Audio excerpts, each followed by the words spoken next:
Armstrong makes his return to the Harrogate side after his move to Wrexham broke down for now. He is the man who has been really the key to everything that they try and do in an attacking sense ever since they were promoted out of the National League and into the Football League. We've got a big crowd of Gills supporters, very nearly sold out Rainham to our left-hand side, and a modest, but congratulate them because it's a long trip, Harrogate fans opposite us, probably about 30 or so, but they'll try and make themselves heard perhaps as much as they can, please. Well, let's hope that they are silenced for the duration of the game. The Colchester fans, for a local derby, didn't turn up in huge numbers, and it was party time for our dear friends from Essex.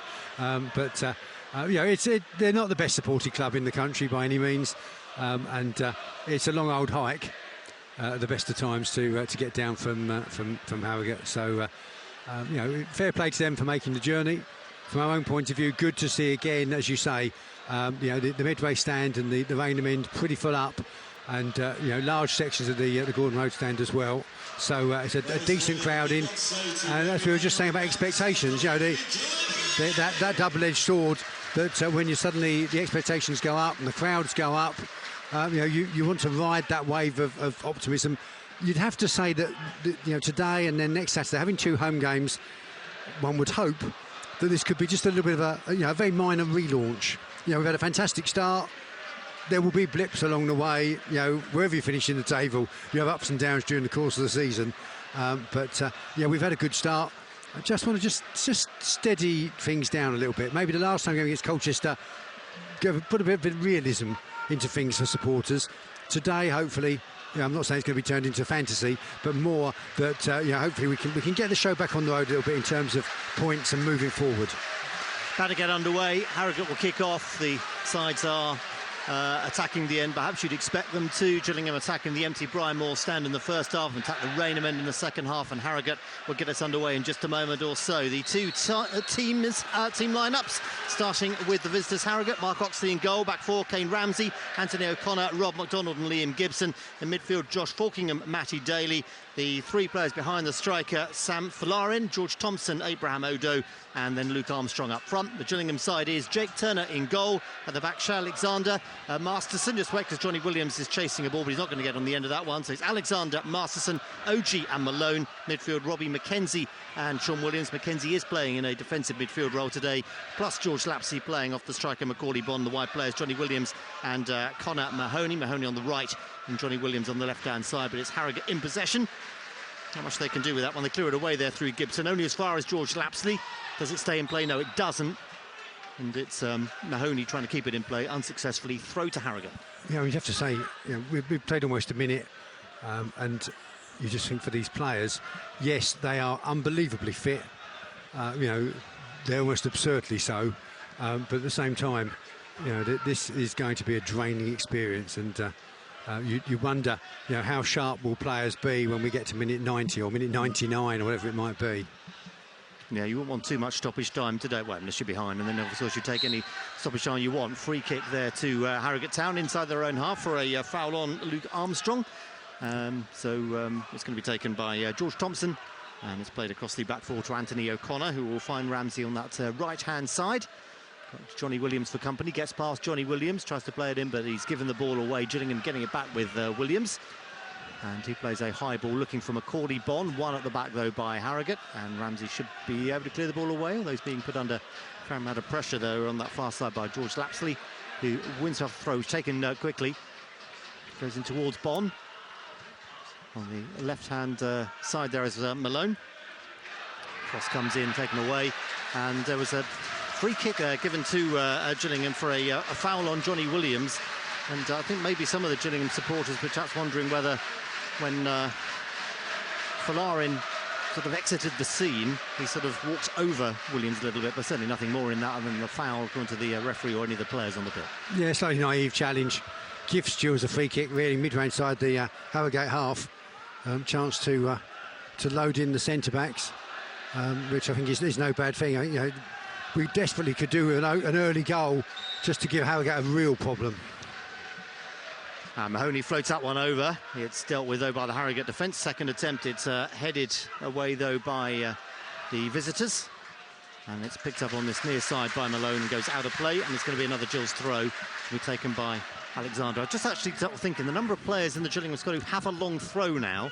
Number's quite a few. Alexander's got one. I've seen Mackenzie launching long ones, and Oji as well has quite a throw too. Well, it's always good to fool the opposition. He wins himself a corner there. Did well there to Shea Alexander, and it goes out of play just behind the goal, right by the corner flag. So chance for Mahoney to get an early set piece in. Yeah, I think Alexander did as much as he could. I think it's going to be very difficult if we play a ball into the box. But it's not at a set play. It's going to have to be absolutely perfect. But corner opportunity is a good one. And it's Mahoney who plays that one in. It's a decent one. It's a Harrogate head to it first. Shot coming in from Williams. Takes a deflection. Actually hit George Lapsey, I think, as it went in. Comes back out. Chance for Gillingham again. Very crowded in that area. They're going to clear the ball away. Comes to Gillingham again with a chance there for Mackenzie. Headed out, though, by Odo for Harrogate Town. And now Malone with a bit of time. Just crossing his own halfway, or into his own half, if you like, before clearing that one long. The target, though, is on the left-hand side there, Johnny Williams. In the shade, he'd be pleased about that. Little touch trying to get onto his foot. Challenge going in, a fair one, according to the referee. From Ramsey, who clears that one long. And Turner could be careful here. He does actually come out and very calmly heading that one into the path of Robbie Mackenzie. Back again towards Turner. Little step over there. I'm not sure the manager would thank him too much for that, but the supporters seem to like it. And he does manage to get a long ball forward. And Harrogate playing that one now. Good thing that header back was intercepted by one of his own players, because Lapsey was going to run in behind there. I think that Johnny Williams will be okay after taking a bit of a whack. But the referee not buying it. Gilles just trying to play a decent tempo, which I think is no bad thing. When there's a little bit of space, we've got to capitalise on that, because as you said just pre-match, I think that Harrogate will be very happy to sit behind the ball and wait for their opportunity. But some good work has just got Gilles a throw in almost by the right corner flag, as we see it from an attacking point of view. So OG stays at home, but Masterson goes in and joins with the goal machine that is Robbie Mackenzie. Alexander taking the throw. He's the only other player apart from Mackenzie in this starting 11's actually scored this season. Well, absolutely. Here goes Alexander now. Gets a little bit of distance on it. And it goes around the 6-yard box. Headed out, though, by Harrogate. Nearly ran there towards Conor Masterson. Comes back out to Alexander on the right-hand side. A great deal of room to play with, but I thought he was going to just lay the ball off there towards Mahoney, but he doesn't succeed in doing so. And Odo with a chance to play that one back to Gibson, who plays that one into the... he hit the roof. Midway stand. That's landed back on the pitch. Didn't do too badly. The highest point in the ground. Yeah, the result of it all is a throw. Once the phone taken quite a bit further forward than Gilles realised. It's mid-range side their half. That was, but they say there's every chance Harrogate will sit behind the ball, and we need to move the ball quickly if we possibly can, and try and get into broken play situations, because if they get set against us, it will be quite difficult. Throw in there, taken on, flicks that one on, looking for Johnny Williams. Cleared away, though, by Falkingham, out of play for a throw on the far side. Am I right in saying that the advertising boards are in full use now? Is this a new thing for this game? This is, yeah. We only had one. The midway stand side was the only one that was operational for the game on Tuesday night. But yes, we've dragged into the 21st century. We'll have fireworks to pull the game next. Is Shea Alexander, right-hand side. Decent cross towards far side. Should be the goalkeepers. Mark Oxley, the Harrogate keeper, and he collects that one. But that was good play there. It was a ball forward from Masterson, which is very nearly actually cut out, but it got away from his man. Got to Alexander on the right-hand side. He got a decent cross in. There was a crowded area, but Mark Oxley, with the advantage of being able to use his hands, collected comfortably. Goal in the FA Trophy, an early one. Beckenham 1-3, Bridges 0. The latest score in this division, League 2. Crawley have taken the lead at home to Newport, a 0 there, and Swindon lead at home as well against Sutton United by 1-0. England's women have beaten Sri Lanka by 8 wickets. That looked pretty much inevitable when they bowled them out for 106. That 8-wicket win then. It's BBC Radio Kent Sports Hub, your commentary team at Gillingham against Harrogate. Peter Lloyd and Matt Davison. 7 minutes played. Gillingham 0, Harrogate 0, but only Gillingham attacking at the moment, and it's with Johnny Williams over on that far side. It's people in the Medway stand are just sort of seeing a shadow over there. It's actually the brightness of the new rolling advertising boards, but now it's played out of play by Harrogate. The surreal thing is particularly for evening games, if the players come over to the near side, the midway stand side, suddenly they start glowing. And it's because the hoardings are lighting them up. Just got a phone virtually over the edge of the penalty area, left-hand side. OG's going to hurl this one in, I'm sure. He will do, yeah. Macaulay Bonne is very near goal, so is Robbie Mackenzie, and so is Conor Masterson. A couple of players just a few yards outside, and well, in fact, nearly everybody is within 30 yards of goal. In it goes. Harrogate head first. It's Armstrong heading that one away, out of play, and another Gills corner. Yeah, the Gills have started at a decent tempo. It's opening 8 minutes. Had a couple of corners, going to some a couple of positions where the right cross might have caused a problem.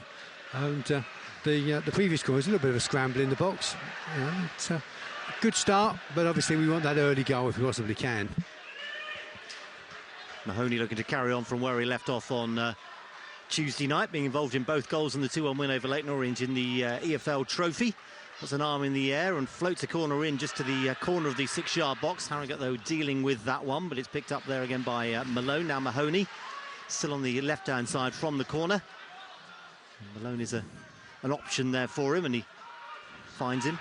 Plays that one back to Johnny Williams. Williams and Che Alexander, the two deepest outfield players for Gillingham at the moment. Sean Williams is available on the right-hand side if Alexander wants that option. Instead, he plays it to Mackenzie. Plays a low ball there, looking up there towards Masterson. Cleared away. The Harrogate defender wasn't messing about there, was he?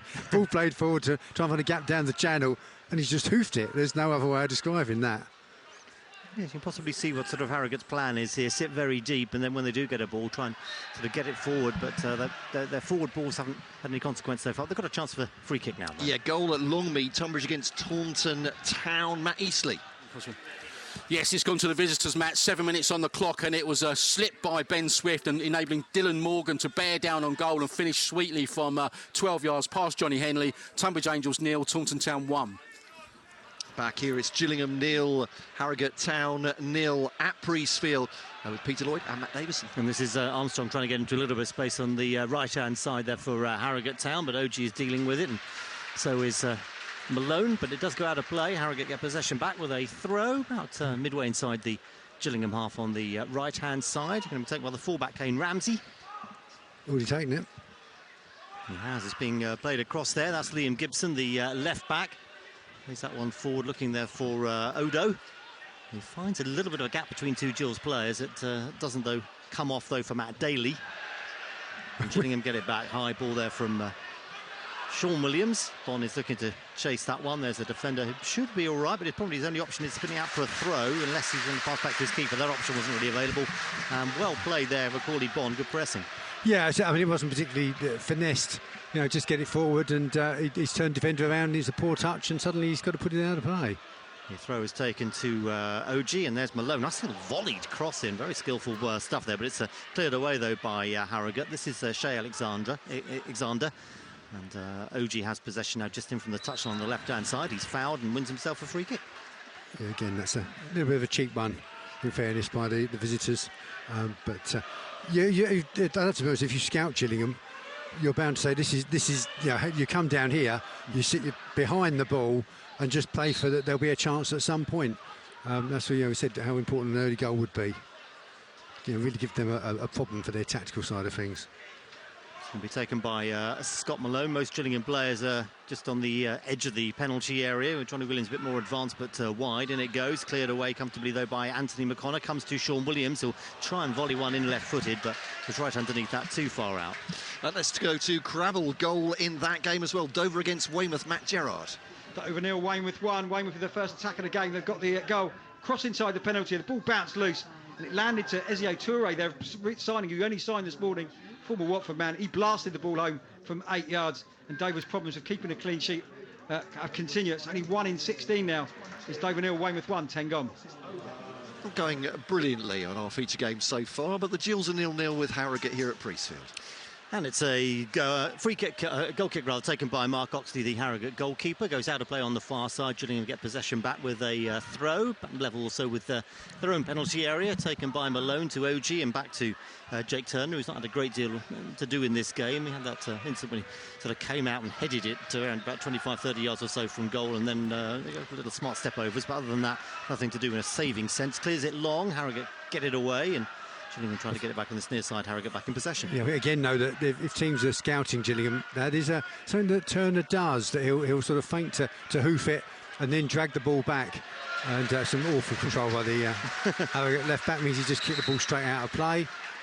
But really, at some point, someone's going to be wise to that from the scouting and say, he'll always drag it back. And when he does that, someone's going to, react to it. Anyway, Gills have a throw in, taken short. By Alexander up towards Lapsley, but the offside flag is up there against Mahoney, so it's going to be a free kick to Harrogate Town. As you said, only 2 players in the Gillingham starting 11 have scored this season. Robbie McKenzie, joint high scorer with 3, all in very sort of early August. And asked him this week, he said, what's the highest you've got in a season? He said, I think it's 4 or 5. He's not too far off that. You hear the Harrogate fans? Yeah, I was just pointing out, it's gone very quiet here, and the chanting I could hear, I was looking towards the Rainham end, it's actually coming across from the Gordon Road stand, the 30 or so Harrogate supporters. Yeah, Good on. I wonder if they all bring down a packed lunch from a certain emporium. Which I didn't go to when I went up to Harrogate earlier on in the season. It went straight to the ground and back again. But a lovely town it was. Now it's Harrogate in possession on the left-hand side with Gibson playing a ball in there towards Thompson. Thompson tries to find Odo, who's still got the ball despite a little bit of a nudge from George Lapsley inside the area. It could be a chance now for Daly. Option not available necessarily for a shot, and Johnny Williams there, just a little bit of pressing. Still in possession though with Ramsey just on the corner of the penalty area. Malone has got to be careful. Finds a ball in. Armstrong turns, shoots, blocked by OG, and a crowd of players over on the far side, and it's going to be a free kick to Gillingham. Yeah, certainly. That's those are the sort of moments though. I'm sure that the visitors will play for. That there'll be a lot of no-nonsense defending, and if they get the opportunity forward, that was a. Whilst he nearly got knocked off the ball a couple of times, you'd have to say that Odo, that was a tricky run, and they just couldn't really quite work the shooting opportunity, and then the main man up front tried to take it on, but it was blocked off. Well, Lapsley now trying to go forward, trying to get a little bit of space, forced wide, so due to some good defending from McDonald, goes out of play. Yeah, Lapsley's done well there, but that is a problem for Jules. The midfielders going beyond the ball, going beyond the striker, because the 3 lads that are in behind him, not necessarily the quickest over the turf, so they're going to get quite close to Bond to then be able to go beyond him if there's a flick on. Fine taken short. With OG to Williams and back to OG on the left-hand side, trying to get past Odo. And the best option he can do is get it off Odo and out of play. I think he's done exactly that. It is a corner. Yeah, I think he bought a ticket for the raffle there, OG, and got first prize. A couple of latest scores. Maidstone have taken the lead at Chippenham Town. Connor Kelly with that goal on 14 minutes. Sittingbourne 1, Ashford Town, Middlesex 0 in the FA Trophy. In the Isthmian League, Chatham 100% record 0. Cray Wanderers bottom 3-1. And it's Mahoney to take this corner. Gillingham's third of the game. He's taken all 3 from both sides of the pitch. In it goes now. Headed away, though, by the Harrogate defence, Liam Gibson. Gillingham getting the second ball back and going well there. Left-hand side, ball in. George Lapsley's header over the top. It was Conor Mahoney going down that left-hand side from that, staying that side because of the corner. Got a very decent ball in. Lapsley had timed his run well. Just got underneath it somewhat. Yeah, I think the initial corner wasn't the greatest. Didn't get past the front post. But Jules recycled possession, and that's one that if it's your lucky day, Malone has hammered it across the face of goal. Lapsley's thrown himself at it. Yeah, if it's your day, they flick past the keeper and flash into the net. Went over the bar, unfortunately, but a better moment. And I think, as we said, Jules, don't create a bucket load of chances, it's we just got to take one of them. No doubt it's going to be a goal fest now. I've said this, but you envisage that this game could be fairly low scoring. First goal, very important. You would think in a game like this. It's Harrogate now in possession with a ball attempted to go over the top of the Gills defence. Very much in control of that one, stopping Odo getting to the ball, and it goes back to Turner, who just rolls it out to the man in front of him, Masterson, to Alexander on the right-hand side. And we played 60 minutes on BBC Radio Kent, and it's Gillingham 0, Harrogate Town 0. This is Malone on the left-hand side. Lapsley trying to get into a little bit of space. That option not necessarily available. And OG and Masterson, and patient build-up from... there was good movement there from Mahoney, actually. Came off the right flank into a space alongside Bond and was calling for it, but didn't get the delivery. Well, this time it's a long ball from Masterson, looking for Bond. Cut out, though, by Gibson. Second ball won there by Mahoney. He sort of tried to knee that into the path of a Bond, but it's the defender who's done his job there, Liam Gibson, coming back into the side today, left back. He's lost possession now. There's Mahoney again. Short one laid off there to Lapsley, trying to feed it through to Mahoney on that right-hand side, McKenzie on that right-hand side, rather. Gets a ball in. Lapsley is there on the edge of the box, is Sean Williams. Little pass from him, and it could be a shot left-hand side, only just wide. It was deflected wide from the decent effort from Scott Malone, and it's going to be another Gills corner. Yeah, really good awareness there, Gills. McKenzie, a good run to get the cross in, and it's looked for the world as though Williams the captain was going to pull the trigger, laid it off to Malone, he looks a pretty decent footballer for a fullback, and it was a brave block. Lad just threw himself in front of it, and the deflection could have gone absolutely anywhere, but went wide of the post. But Gills very much on the front foot, probably as we expected. But as we know, it's all about putting the ball in the back of the net, and that's probably as near as we've come. Corner again, left-hand side, taken by the left foot of Connor Maloney. Gets it just towards the edge of the 6-yard box, and as has happened to all the corners so far, it's headed away by a Harrogate player and up towards Odo, who's battling OG for pace. Williams goes back to do some defending. Between them, they managed to stop the run. Overload in the middle. Far there towards Folari, and that's a run forward there towards Armstrong. Might have been offside, he got on the end of it, but he wasn't. It just didn't quite make a connection. Runs through to Jake Turner, but that was good play from the visitors, Harrogate. Yeah, I mean, Odo's carried it seemingly down a bit of a cul-de-sac on the left-hand side. Check back inside. Suddenly there's players running through midfield, and really, at this level, a professional level, fortunately, that was a very poor pass. Because he had a huge space to roll that forward into for Armstrong. He had to then try and control quite a difficult pass when it should have been just rolled into his path, and between the two centre-backs, well, two defenders in fairness, OG was out wide. That's the sort of thing that Harrogate will play for. We played 18 minutes, and out of nowhere they could have got their main striker clean through on goal. It's what they've done. It's how they've got the results they have since they became a league side. Really, that sort of style of play. Here's OG now. Alexander putting his hand up just in front of us, but that will need a long diagonal ball. He gets it by the more orthodox route of a pass along the ground from Conor Masterson, and tries to run at the Harrogate fullback Gibson. And he try and get across, and he's forced backwards. Plays that there towards Mahoney, who gets the ball to the edge of the area. Williams gets a head down. Williams with another chance, and just made it being clipped, but doesn't go down. Goes out of play, but it's a goal kick. It was Williams who got the last touch, and that's gone out of play, and it's Harrogate back in possession. Yeah, that was intelligent movement, though, because I think that Alexander's got into quite an advanced position. But then what do you do? If you hang a cross up, there aren't that many players in there that you think are going to go and attack it. I mean, Nichols, we know, isn't perhaps the tallest, but he's quite cute about the positions he takes up. I think at the moment, if it's Bourne or perhaps Lapsley or even Williams, Johnny Williams coming to join, it's going to be quite difficult for them to win a first header in that situation. And Johnny Williams has come short. And on another day, he gets the luck of the bounce of the ball and he's got a shooting chance. Instead, it's ricocheted off him and gone out for the goal kick. Gillingham trying to start another attack, but it's cut out in the midfield. Liam Gibson on the left-hand side in possession. Just to play that towards the midfield, towards Thompson. And back now there towards Rob McDonald. Rob McDonald plays that one on, looking for Odo. It should be Alexander's ball and Diaz. Heads out to the path of Masterson, who plays that one long. That's going to have to be one heck of a chase for Macaulay Bonne. I think the keeper probably be the favourite, and he is. So back into the arms of Harrogate's goalkeeper Mark Oxley. Yeah, so in these conditions, that's a bit of a lung buster, isn't it, to have to make those sort of runs. Really cute header, I have to say, from Alexander in a defensive position. I mean, you'd have to say, on the balance of the first 20 minutes, Odo looks the player that might unlock the Gills defence. I know they're perhaps looking to Armstrong to go and score the goals, but he looks the threat down here in front of Alexander. But Gills, we've had some better moments, but the visitors, I'm sure, this is exactly what they would have seen the game panning out like. Gibson inside there towards George Thompson. George Thompson to Josh Falkingham on the in the centre circle. Is that one short to the central defender Anthony O'Connor, who plays a ball. Crikey, what was that? I don't know. It was looking for Armstrong or maybe an overlapping fullback, but neither were anywhere near being the recipient of that pass. Gillingham getting it back now with Scott Malone. Yeah, that was thankfully a truly dreadful pass. So Gills get gifted back possession, but this is the sort of situation we find difficult. That they've got their banks of players, and they can go and sort of gently press the Gills back four, but then say, we've got 10 outfield players behind the ball, play through us, and that's something we do find difficult. Well, we're trying to do that now, though, with Lapsley forward there towards Macaulay Bonne. Lapsley continues his run, so does Malone on the left-hand side, and he gets a touch off a Harrogate defender, and it's going to be another corner. Yeah, I think that there was some good movement. Threaded the ball through. Suddenly there's a couple of players linking up.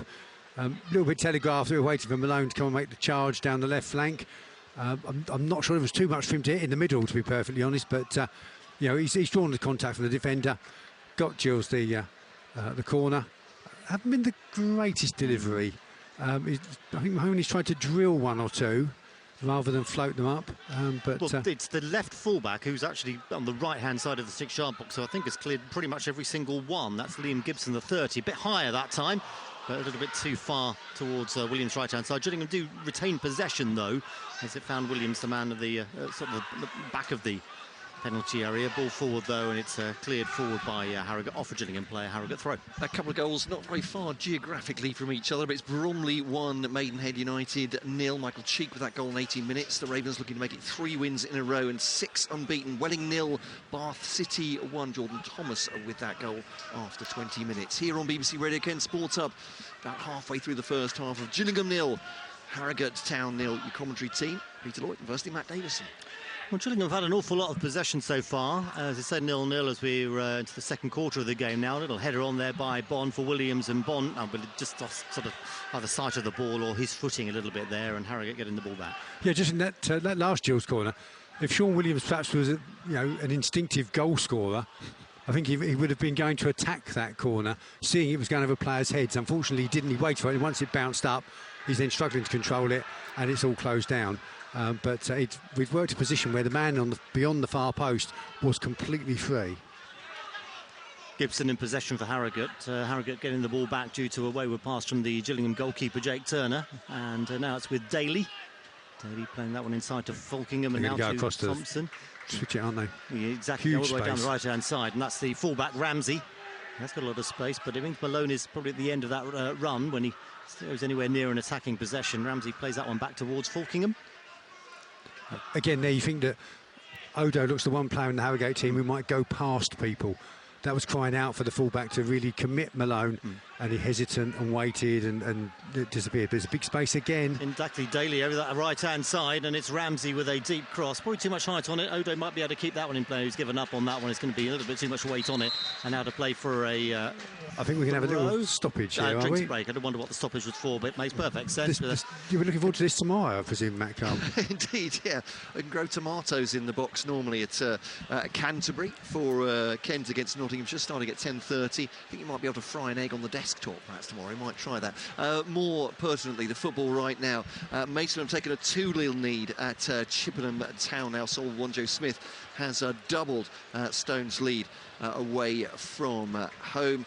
Said the players just coming across for some drinks now here on BBC Radio Kent. Tactically for Gillingham, we've just seen a couple of times when there was a lot of room down the right-hand side. Is that because it's not like for like both flanks, Peter, because Johnny Williams doesn't chase back in the same way perhaps as Conor Mahoney does on this side? Yeah, I just think that in some respects, maybe because of his experience, and maybe that's a bad thing, Malone will sometimes slightly overcover. So he'll come in, OG this time last week was probably not top of the manager's Christmas card list up at Grimsby. So Malone also, he thinks like a fullback, but also thinks a bit more like a centre-back as well. So he comes narrower. So he comes narrower, whereas Alexander is a fullback. There are certain players in this team, and Malone would be one of them. Mackenzie would clearly be another who could play in both roles. Alexander is a fullback at first, second and third, and so he perhaps holds a natural position. And I guess equally because a lot of their, what attacking play there has been for the visitors, a lot of that has come through Odo on their left-hand side. That naturally just perhaps brings us across even without thinking about it. But you're quite right that, I think that both the shall we call them the wide midfielders, Mahoney and Johnny Williams, they're not necessarily that defensively minded. And I think that, a lot of teams, again, if they scout Gillingham, will think if Johnny Williams is playing left side of midfield, he perhaps won't come back and fill the space quite as readily as Mahoney. The drinks break is over. Throw-in will come very shortly. 26 minutes gone of Gillingham 0, Harrogate Town. Now the movers and shakers in League 2 this afternoon are Swindon Town, or Swindon Town Boo, as Gillingham fans know them. Swindon 3, Sutton 0 now. Here it's goalless. With Gillingham on the attack with Lapsey trying to play a ball through Williams, Johnny Williams, that is. I should make that clear each time. Plays a...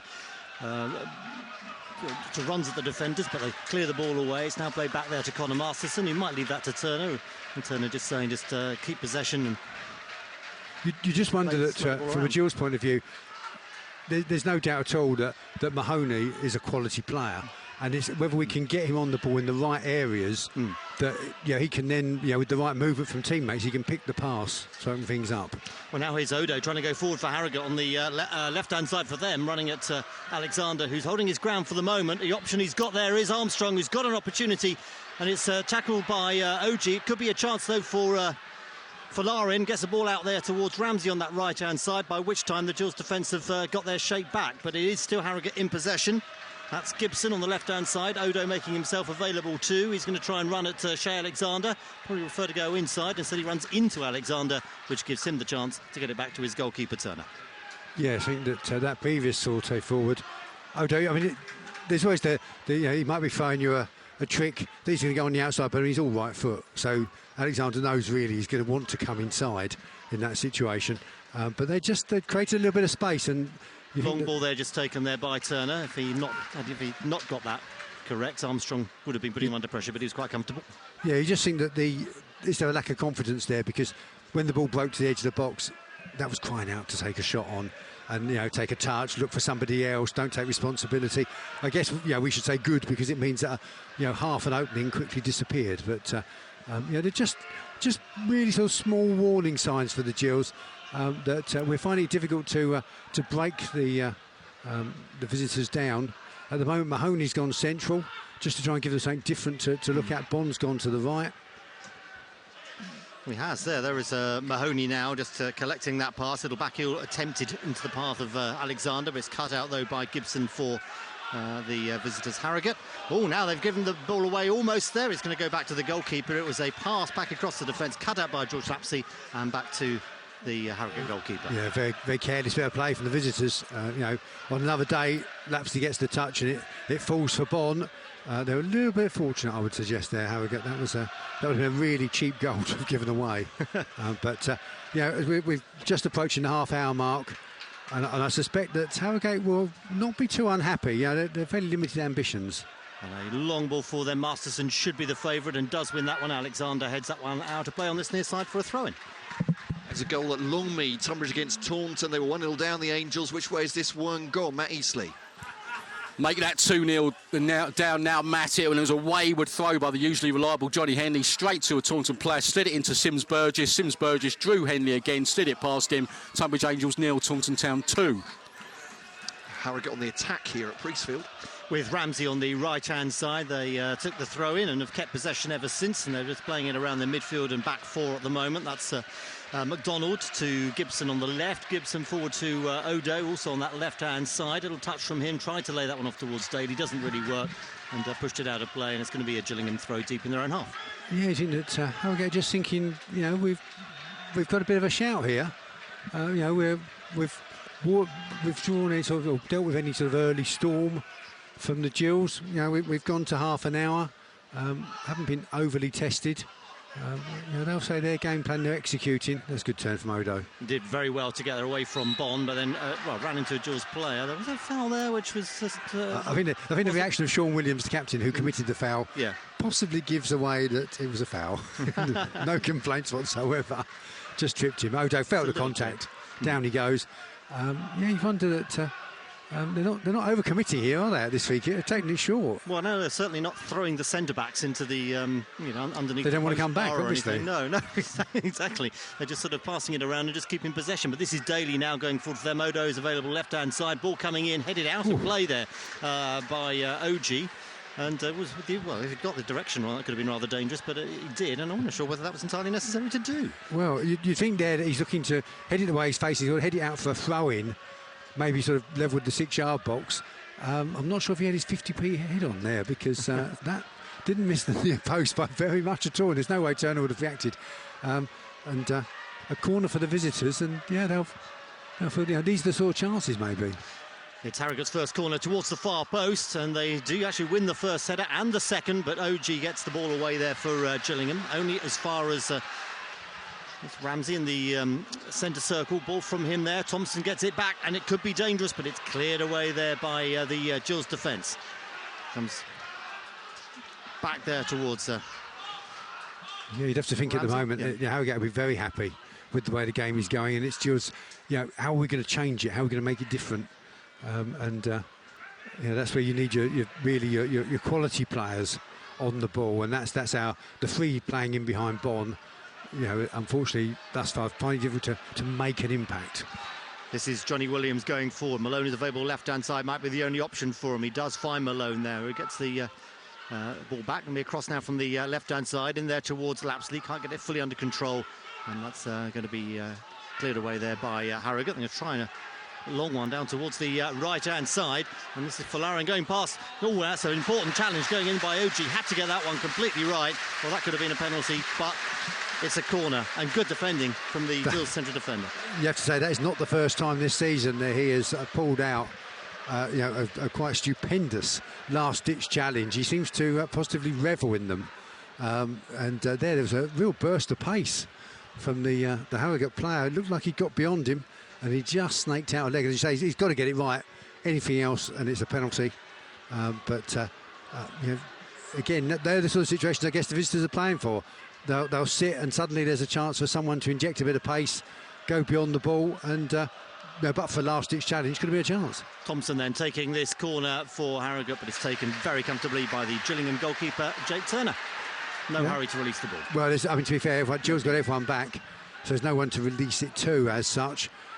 But Gills, you know, it's whether we can sort of get the ball moving through midfield. It was something we found with Leyton Orient on Tuesday night, that they could find space and change the angle on occasions. It's something that we don't find quite so easy to play through teams on the floor. And looking at the setup we've got today, you know, that should be the sort of number one requirement. That's going to be a foul, and I suspect a card. Johnny Williams is the culprit for catching Falkingham late, and the result of it all will be a free kick just inside the Gillingham half. I don't think there are going to be too many complaints there. I think he... No, don't think we need a call back from the PGMOL for that one. No, I think it's fair to say that Johnny Williams got there as quick as he could, but that was just too late. A couple of goals going in. It's Chatham 0, Cray 2 now. Chatham 5 wins out of 5 at the top of the Eastern Premier table to start this game. Cray Wanderers in the bottom 3. Cameron Thompson has got the second goal there. The physio coming on here at Priest from the FA Trophy. It's Ramsgate 1, Northwood 0. Medialito with that goal. Back to the Eastern Premier. Folkestone have taken a 1-0 lead at Lewis. David Smith with that one after 35 minutes. And it's East Grinstead 0, Sheppey 1 in the FA Trophy. Trophy looks to be doing pretty well for Kent sides this afternoon from a quick look across the board. Yeah, I think the not quite so clever in the league side of things, unfortunately. I'm thinking that the mini crisis at Chatham, they can't really call for the manager's head. I think he's the owner as well, isn't he? Yes, indeed. Yeah, they're beaten, was it 5-1 by Ramsgate in the FA Cup, and rested a few players in that one. But yeah, 2-0 down in this one. Things looking much better, I suppose, in National South, you'd say, for Maidstone, trying to break into the top 7, the top of the Kent sides going into this game in 10th. Tunbridge are 2-0 down at home. Welling are 1-0 down at home. Elsewhere, Dover are 1-0 down at home as well. Dartford have gone behind at St Albans City, I see there as well. So it's been a really rough start the season for Darts. Back here at Priestfield, Gillingham trying to break down Harrogate, but it's Harrogate, the Yorkshire side, with an attacking free kick now, 35 minutes gone, goalless. Justin from the right-hand side, taken by George Thompson, and it's straight, well, not straight in the arms of Turner, who punches that one, but it's just as effective. Just gets it away from goal to Mahoney, and now to Sean Williams. Johnny Williams available left-hand side, so is Malone. And options for Malone, where it's going to go back to Sean Williams, and Gillingham getting their attacking shape back. This is where we have a slight problem, that when the impetus there is we went over halfway, we need to have someone offering to keep momentum of the attack going. As soon as it checks back there and goes back to the centre-backs, takes the momentum out of it, and then the visitors get really set. And then the chances of finding space are greatly reduced. Falkingham having to wait his obligatory 30 seconds before coming back on, and he does. I'm sure he's moving that comfortably, but well enough to continue the game. And Gillingham are in possession now with the ball from Shea Alexander up there towards Macaulay Bond. 2 men around him, goes out of play.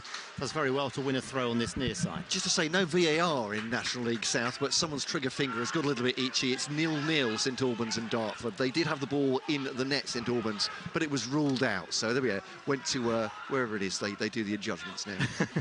The assistant, that's all you got.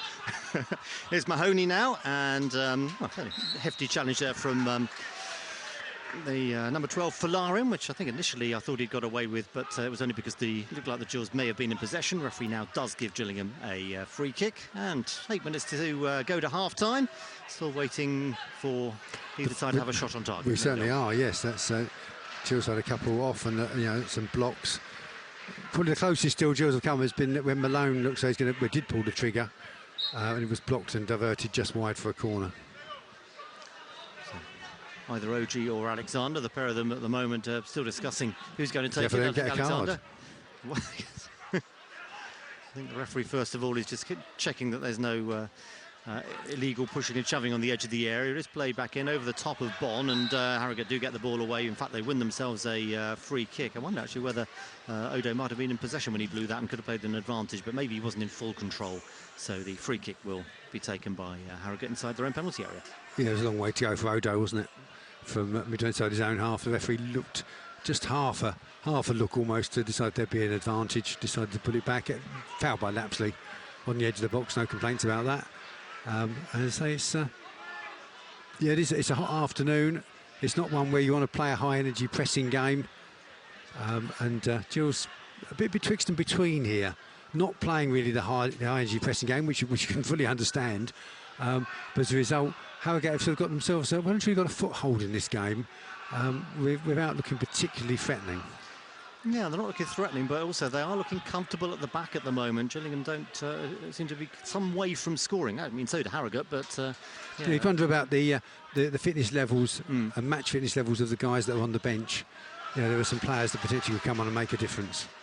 Shea Alexander, right-hand side, gets away from Thompson. Could be an opportunity now. This goes outside. Just tried to deliver a ball. Lapsley wants to be on the end of it. So does Macaulay Bonn. There is Lapsley. And it only just goes wide.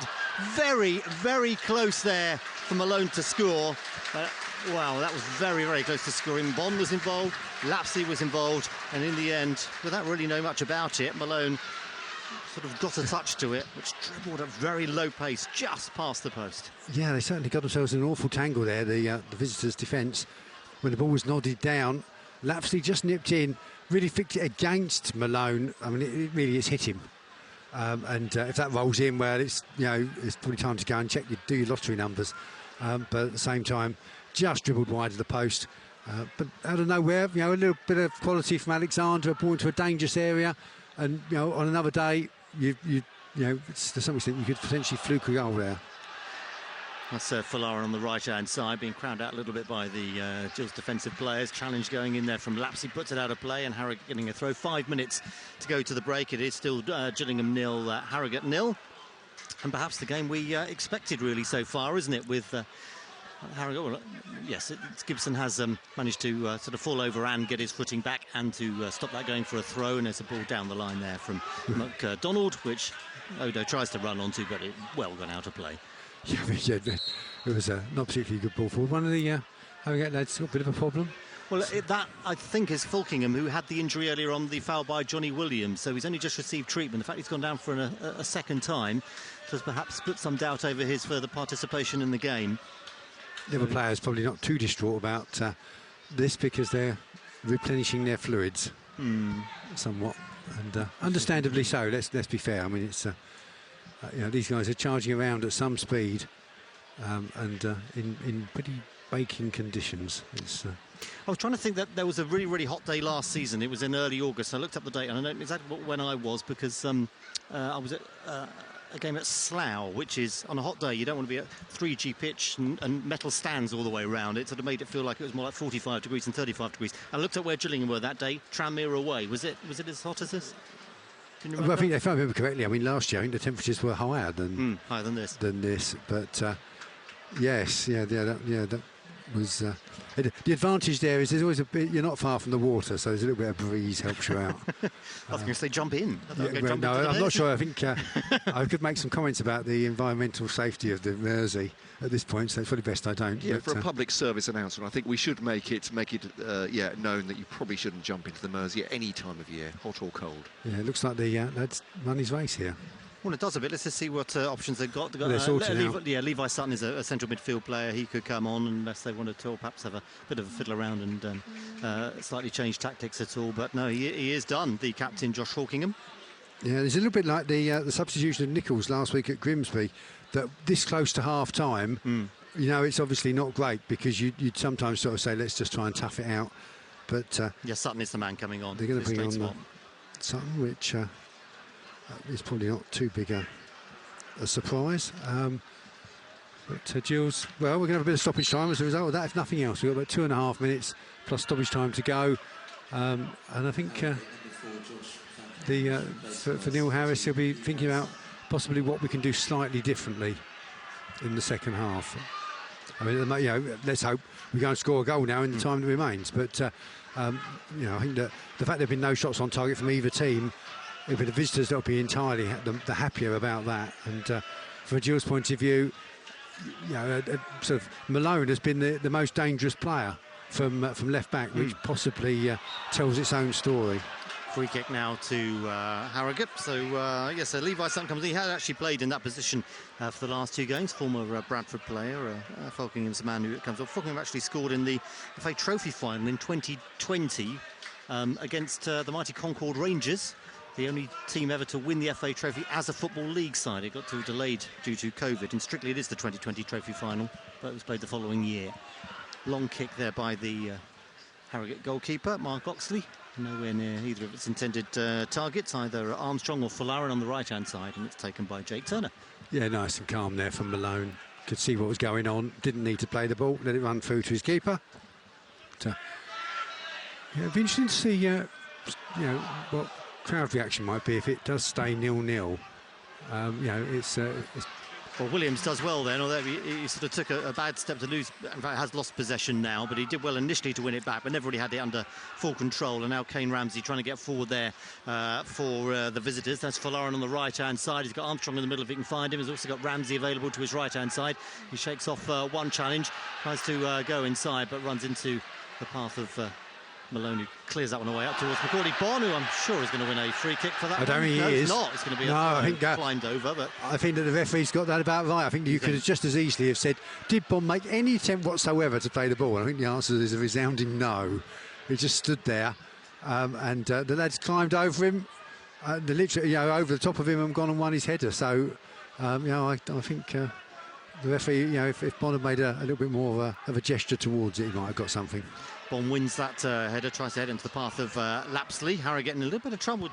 Ill-owned possession in their own final third, but it's going to have to play for a throw. 5 minutes we're going to have of additional time. I suppose we've had a couple of breaks and the injury, so no surprise. Michael Cheek has got a second for Bromley, and they lead by 2-0 at home to Maidenhead United. Now Ashford Town, imposters from Middlesex, have equalised at Sittingbourne. Folkestone have a 2-0 lead at Lewis now. Ibrahim Olatade with that goal, former Tunbridge and Maidstone from memory. And the FA Trophy, it's South Park 0, Erith and Belvedere 1. Chris Dixon with that goal. There's a blast from the past. Who famously was the top scorer in Gillingham one year and Player of the Year, having only had a short loan spell at the club. Such was Well, I can remember a certain Mark Stimpson yeah, being on loan from Tottenham when he had long blonde hair.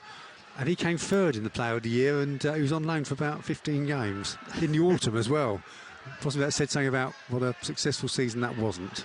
I think it was Mark Stimpson who'd signed Dixon. Now it's a chance for Gillingham to go forward in the closing minutes or so of this first half, with Mahoney now on that right-hand side. He just takes one bad touch, goes out of play for a goal kick. Yeah, he'll be disappointed with himself there. You know, he'd sort of back himself in a 1-against-1 against most defenders. Or, well, you know, in fairness, he's up against their main striker.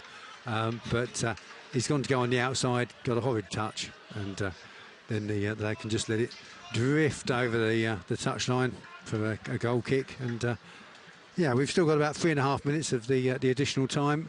Be lovely for Gills to get an opening goal in this game, but you know, this is another one of the games that we're going to see an awful lot of, I suspect, where it's, you know, can we break teams down? And if we find that difficult in the early phases, they'll start to get confident and back themselves. And you know, it's going to be a little bit of a struggle on occasions.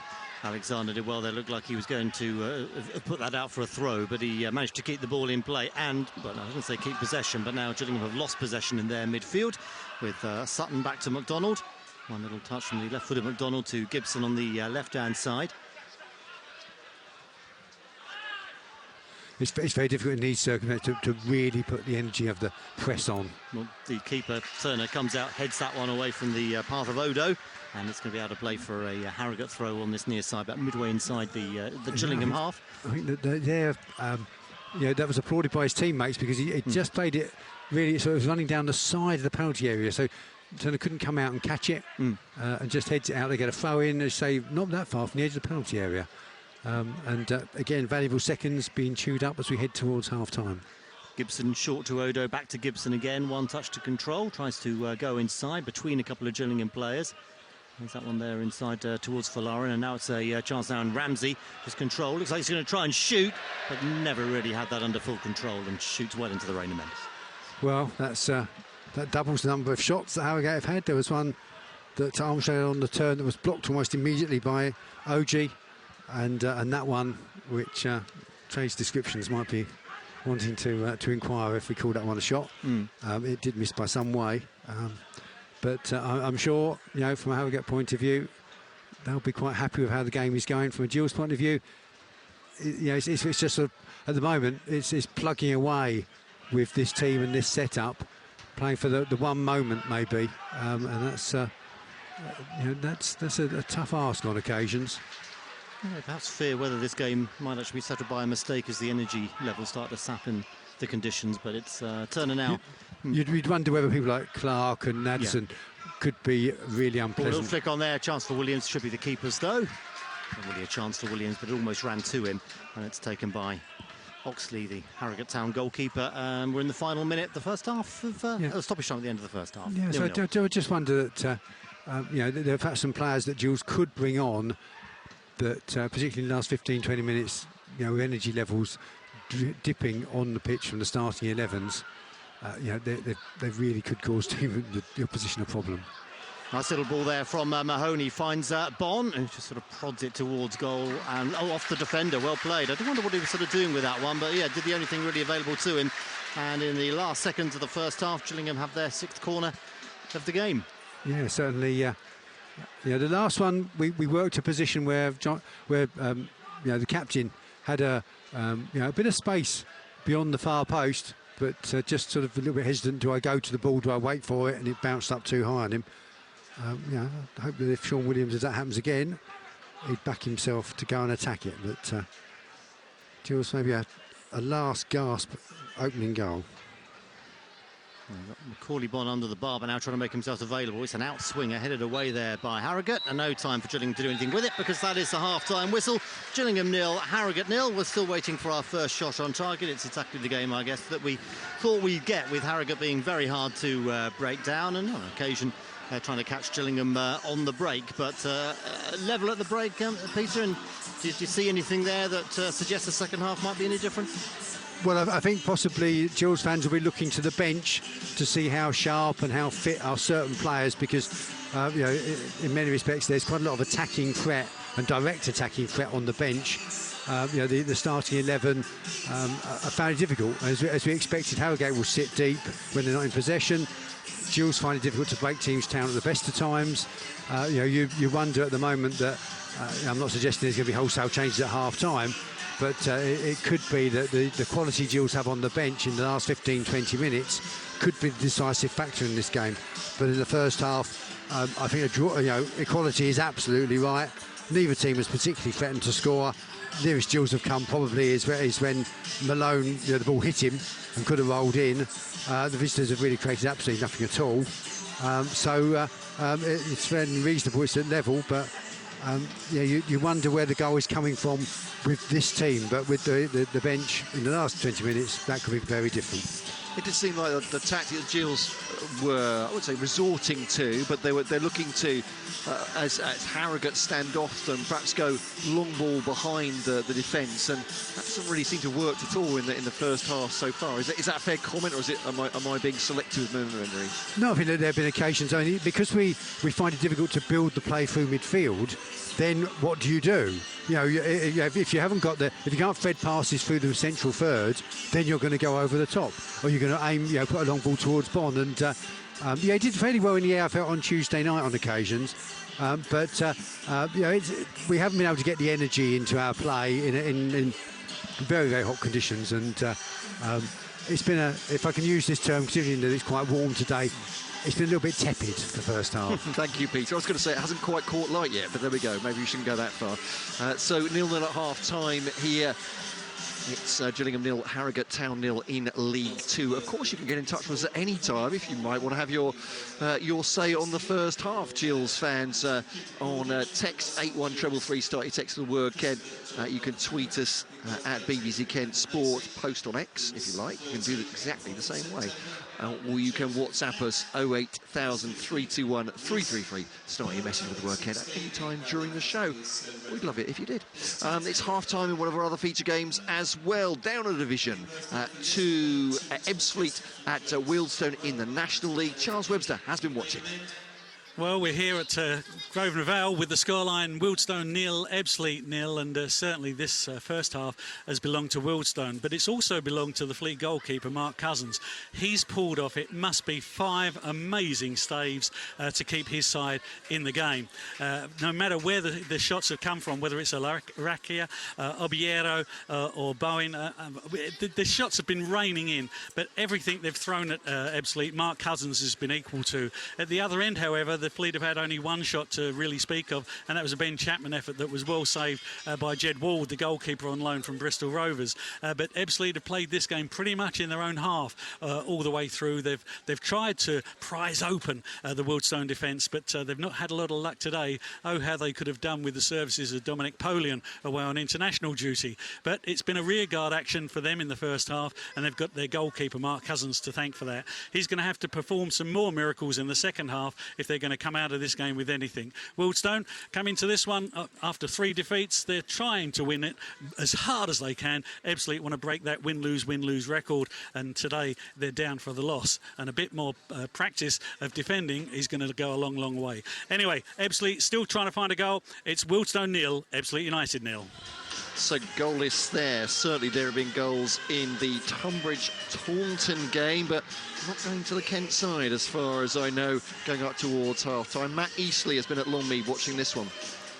Yeah, half-time, and it's Tunbridge Angels 0, Taunton Town 2. That's quite hard to say that. And it's actually 2 mistakes by Angels. And I've got to say, a pretty abject performance by Jay Saunders' men. It was Taunton who opened the scoring on 7 minutes. Dylan Morgan profiting from a slip by Ben Swift and encroached upon the area. And actually, in fairness, finished extremely well past Johnny Henley. On 26 minutes, it was Dave Sims-Burgess, actually the ultra-reliable Johnny Henley, whose wayward throw went straight to Dylan Morgan, score the first goal. He slid in Sims-Burgess, who again finished past Johnny Henley to make it 2-0. Angels have had their moments. Ibi Akambi's had a couple of chances. Good save by Dan Lavenham in the Lavacum, in the final minute of the half when he was through on goal.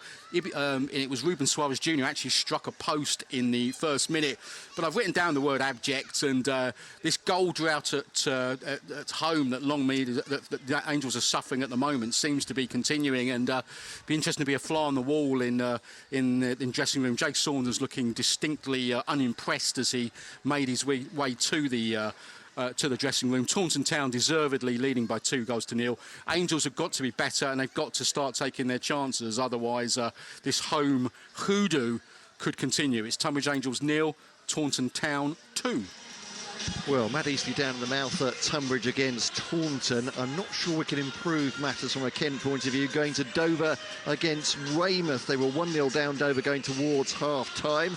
There have been developments since then. Matt Gerrard has been watching the first 45 of this one. Yeah, disappointing developments as well. It's Dover Athletic 0, Weymouth 2. Dover also down to 10 men. So the tale of the tape is, Matt, Dover started the game pretty brightly. Anna Fawoso dominating the midfield. But as is Dover's want, they concede very early in matches, and they were behind after 8 minutes. It was Ezio Toure. He was on the bench before the game started, but injury to former darts man Dan Roberts got him into the lineup on his debut, and probably his first touch. Dover failed to sort of clear across. Came to Toure, big striker, didn't miss, 8 yards out, blasted it past Billy Terrell. Dover then, as is their way, they play nice football, have absolutely no cutting edge, and created very little, but despite dominating the ball. But then in the 43rd minute, it went all wrong. Billy Terrell, who has been good for Dover, player of the month in August, the goalkeeper, he played the ball, dallied with it a little bit, and he tried to clear the ball, but it hit Toure straight in the flush in the face, bounced over the goalkeeper, and went into the back of the net. Terrell, you have to say, probably should have cleared it a little bit earlier, but Toure did his job, stood his ground, smacked against him, 2-0. But then when Dover played the best opportunity on 44, the shot from Sutherland was saved by the goalkeeper, and then when the scramble went on, from the resulting aftermath of that, Joel Powell, making his home debut, the man on loan from Tunbridge, he got his second yellow card for a high kick. There's been plenty of yellow cards in this game, including one to Mitch Brundle. It's his third of the season, and Brundle was not particularly happy with the referee as he walked past him. Dover struggling of late, haven't won in 6, down to 10 men here, and 2-0 down. That could end up being 7 unless a minor miracle comes and they find out where the goal is. It's Dover 0, Weymouth 2. Ouch. Matt, thank you for that. Looks like Bromley scored a third before half-time against Maidenhead as well. We'll catch up with Louis Mendes as soon as possible. That one's still running, I think, into further stoppage time. I'll tell you what, let's get the half-time scores now with Ryan. Yeah, and we're going to start with those European Championship qualifiers tonight. There's one team taking part you might want to know about. Ukraine versus England, that's a 5 o'clock kickoff in Group C there. The other game in that group is North Macedonia against Italy. In qualifying Group F, Azerbaijan played Belgium earlier today. That was a 1-0 win to Belgium in that one. Later in Group F, Estonia versus Sweden is a 5 o'clock kickoff. And in Group I, Andorra versus Belarus, 5 o'clock kickoff. Kosovo versus Switzerland, 7:45. Romania versus Israel, also 7:45 kickoff. Also had some Women's Champions League action today. Arsenal in action there. That is in the 6th minute of stoppage time in the second half. Arsenal 2, Paris 2 in that one. And into Sky Bet League 1, we've got lots of postponements due to international call-ups. Fleetwood Town, Blackpool called off. Lincoln City, Oxford United called off. Reading versus Bristol Rovers, and also Shrewsbury Town versus Bolton Wanderers called off. 2 games going in that one at half-time. Exeter City 0, Leyton Orient 0, and Stevenage 1, Carlisle United 1. I'm looking at Sky Bet League 2 for you. 1 early kick-off, full-time score. Bradford City 1, Grimsby Town 1. Let's get the half-time scores in League 2 for you. Accrington Stanley 0, Mansfield Town 2.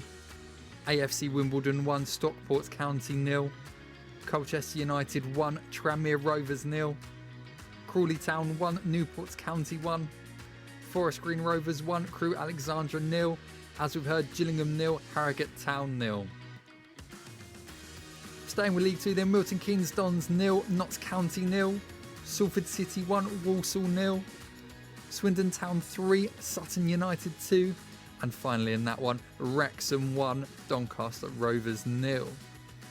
Let's have a look at our Kent teams in non-league. Starting in the Vanarama National League, Bromley 3, Maidenhead United 0, Wealdstone 0, Ebbsfleet United 0. Vanarama National League South Eden, Chippenham Town 0, Maidstone United 2 at half-time. Dover Athletic down to 10 men, we heard.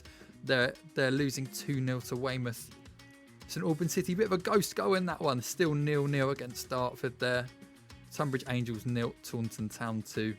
Welling United 0, Bath City 1 rounds off Vanarama National League South. And in the Isthmian League Premier Division, Chatham Town 0, Quay Wanderers 2. Is their status in the Isthmian League going to come away from that 100% record for Chatham Town? Elsewhere, Lewis 0, Folkestone Invicta 2. Margate 0, Pottersbar Town 1. And lastly for you, the Isuzu FA Trophy first qualifying round. Let's get some scores in that one. Beckenham Town 1, Three Bridges 1.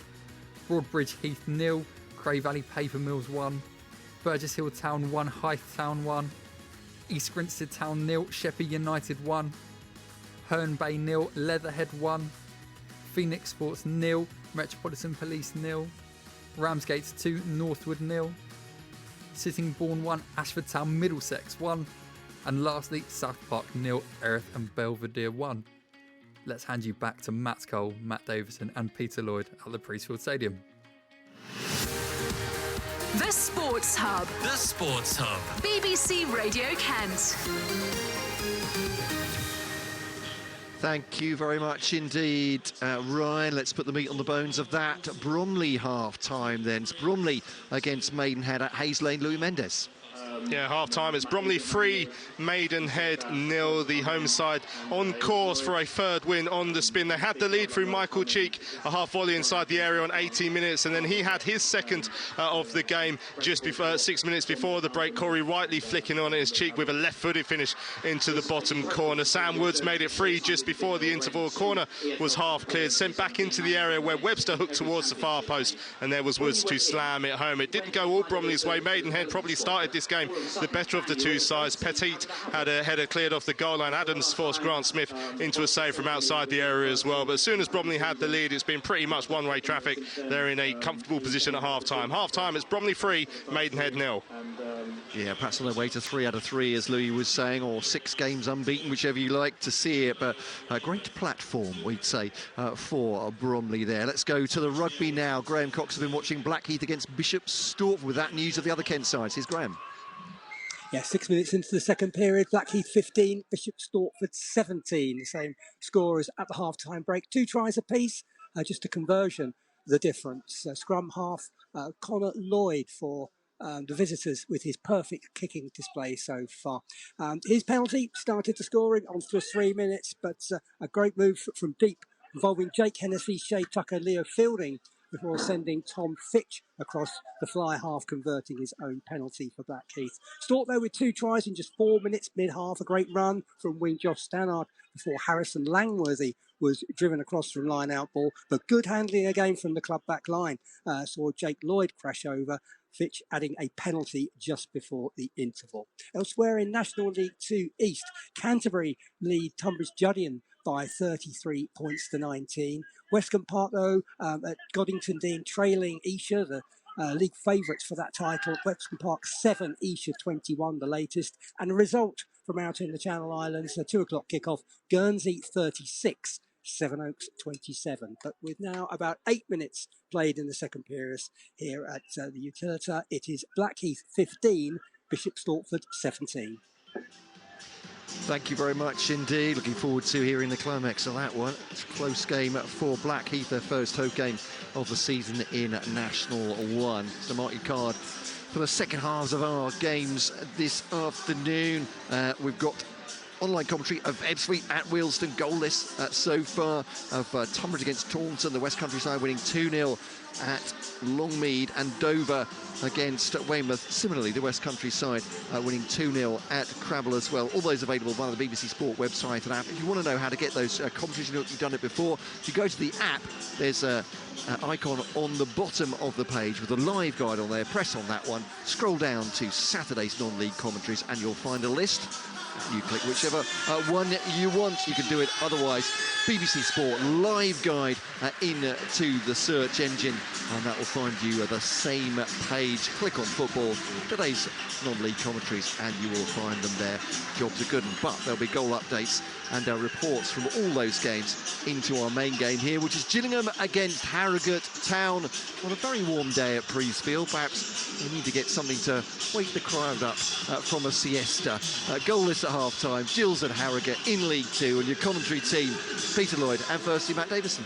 Well, neither side had a shot on target, let alone a goal in the first half, and we perhaps wondered if that would be the game. It did seem to be from the earlier perhaps exchanges between these two clubs and their opponents so far this season, that it would be Gillingham perhaps on the attack, but would have to work hard to break down a stubborn visitors' defence who might try and attack Gillingham on the break. And it is really how the game has gone, but neither with any success so far.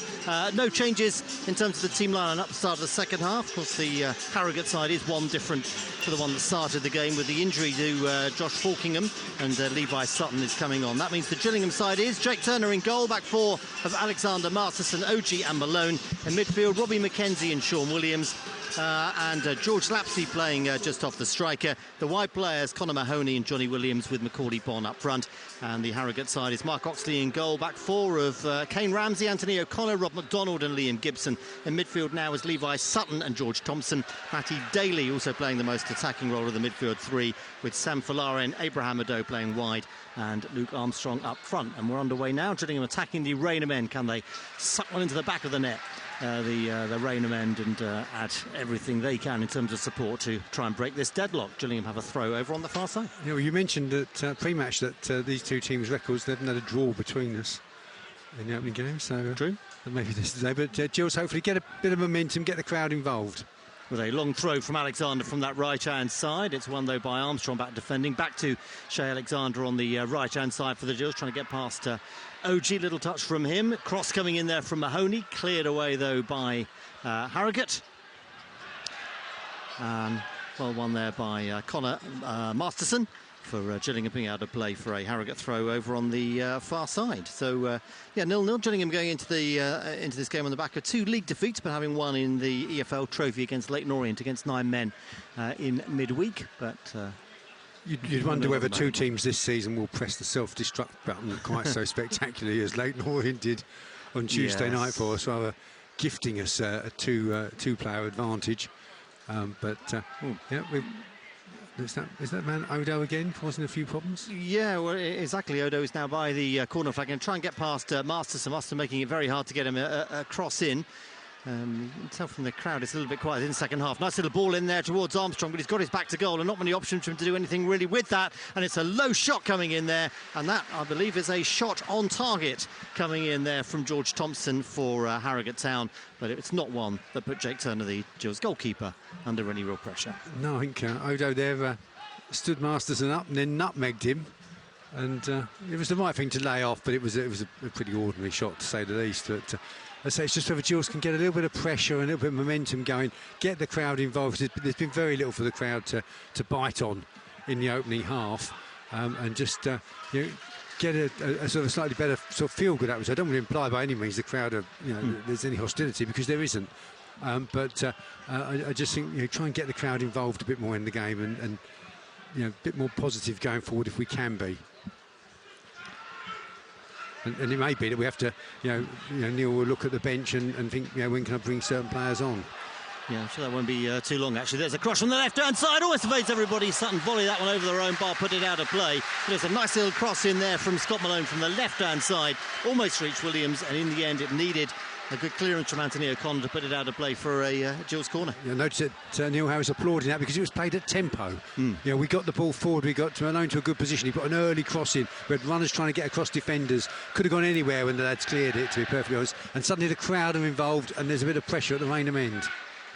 Left-footed corner coming in there from Mahoney towards the far post. It's headed away and played back in there by Lapsley, but a little bit too high. Lapsley, but speculative, really, a sort of volley, sort of side-facing goal, if you like. And that was never going to cause anybody any trouble. Neither one thing nor the other, really, that one, was it? It wasn't really a shot. Didn't really give any of his teammates the remotest chance of getting on a second ball, and just drifted over the bar. I don't really count that as a shot, I'm afraid. No. And suddenly the crowd making a bit of noise as the goalkeeper's about to take the goal kick, and as I said, there's been so little for the crowd to get involved in that first half.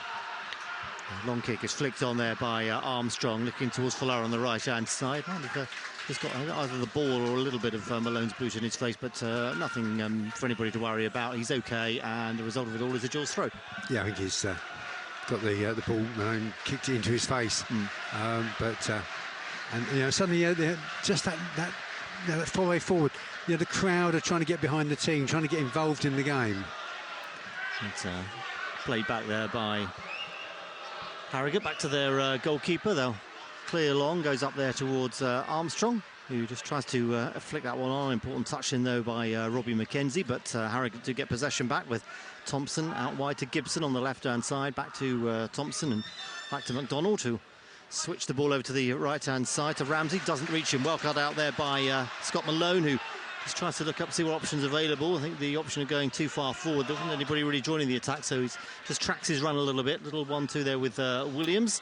but Harrogate get possession back. Can Lapsley win possession back again? He does, but the second attempt, it's the Yorkshire visitors Harrogate who get it back there. That's Levi Sutton, ball down the line. There's nobody really on the end of that for his team, and there's a lot of time and space for Shadrach Oji to either play it back to his goalkeeper or start an attack. Yeah, certainly. In the end, he's just played the ball into a space. That's the kindest term you can use for that. Really just passed the ball away. But Jules, and Malone again, you'd have to say, probably the most influential attacker in the first half. Had the best efforts. Second half, that early cross already, and they're intercepting. See what's going on. He was just had the right pass, just didn't pick out his namesake. Yeah, exactly. It's interesting. Just for a moment or so, when Jake Turner had the ball, we had Malone in the sort of left midfield position and Jolly Williams left back. They're swapped back over now, though, as Harrogate try to play the ball forward, but not really with any purpose. Gillingham back in possession over on the far side and kicked out of play for a Gills throw on the halfway line. Yeah, I think that this is a day for the squad rather than the starting 11. And a reminder of the bench, attacking players on the bench: Jaden Clark, Hasheen Addison, Tom Nichols. Also got Matty MacArthur, who he's the homegrown player in the squad, if you like, but he did very well actually when he came on for a few minutes at the end of the Leyton Orient game on Tuesday night in the EFL Trophy. He didn't look like a sort of young academy player making his debut. Can often be quite quiet in games like that. He was raring to go right from the start. Also on the bench, Max Clark, Max Emer, and the sub-goalkeeper Glenn Morris. Again, there, pretty poor. But I mean, you say really the centre-back's just clearing his lines as much as anything. He's not giving his teammate Armstrong any sort of chance getting on the end of it. But suddenly there's a bit of atmosphere inside Priestfield. Crowd playing their part, trying to get behind the team. Hoping, as you say, almost to suck the ball into the net at the Rainham end. We know that these two Saturday home games coming up, including today, obviously, important games just to sort of reset ourselves. There's Johnny Williams now heading in the direction of the corner flag. Run any better than that looks like at the moment being blocked off. Plays a short ball from him to Malone. Again, the defender Ramsey is there to put the ball out of play, but it will be a Gills throw, and it's taken very quickly by Malone to Johnny Williams. Johnny Williams has Sean Williams just behind him and finds him with a cheeky little back heel, floated in there by Williams towards Macaulay Bond. The flag is up though for offside against the Gills striker. That's a pity.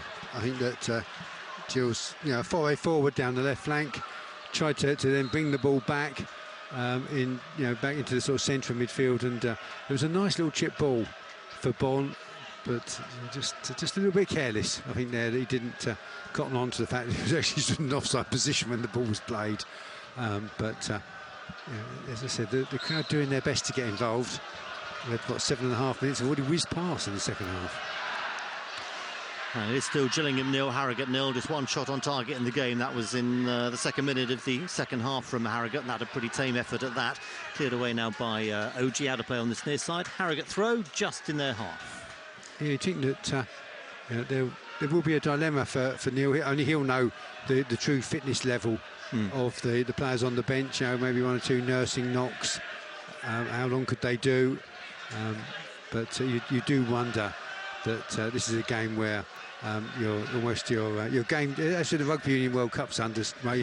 As Eddie Jones used to call them, the game changers that would come on in the latter part of the second half. And you wonder if today is one of those days.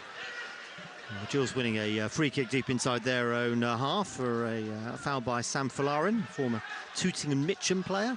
And that's an indication of, in fairness to Harrogate, having had the chance to go up there, it's not a big ground, it's not a big club by any stretch of imagination. They're one of these teams that have come out of non-league football and are really on a bit of a shoestring. So they're doing well to stay with it. Yeah, they're doing well. Play like this, they're very hard to beat. And last year flirted a little bit with relegation, but in the end we were absolutely fine. There's OG for Gillingham, playing that one back to Turner. And but this again here, we don't particularly want to go long. But where are the easy options for OG? Yeah. He's got no one. We're finding very difficult to pass the ball through Harrogate, and then you're drawn into a game where you do hit a diagonal, and we're not necessarily going to win too many first. Now exactly the situation. Here comes the big diagonal. It is. It's played forward there towards Macaulay Bond. Good run for Johnny Williams. Appeals for handball or foul from the crowd. There's Sean Williams now for Gillingham, midway inside the Harrogate half. He's got OG available on his left-hand side. He has the option of Mahoney to his left, who plays in a nice little floated ball, should be the goalkeeper's, and is, and Harrogate get possession back. Bromley have scored a fourth now against Maidenhead. Louis Dennis with that goal. The Ravens looking to make it 3 wins out of 3 and move up the National League table after an indifferent start. They're kicking into gear there. It's still goalless here. Gillingham 0, Harrogate down 0 after 54 minutes. No more other goals in our feature games to tell you about. Burgess Hill Town 1, Hythe Town 2 in the FA Trophy is the latest score as well. It's BBC Radio Kent Sports Hub, your commentary team here at Priestfield. Peter Lloyd and firstly Matt Davison.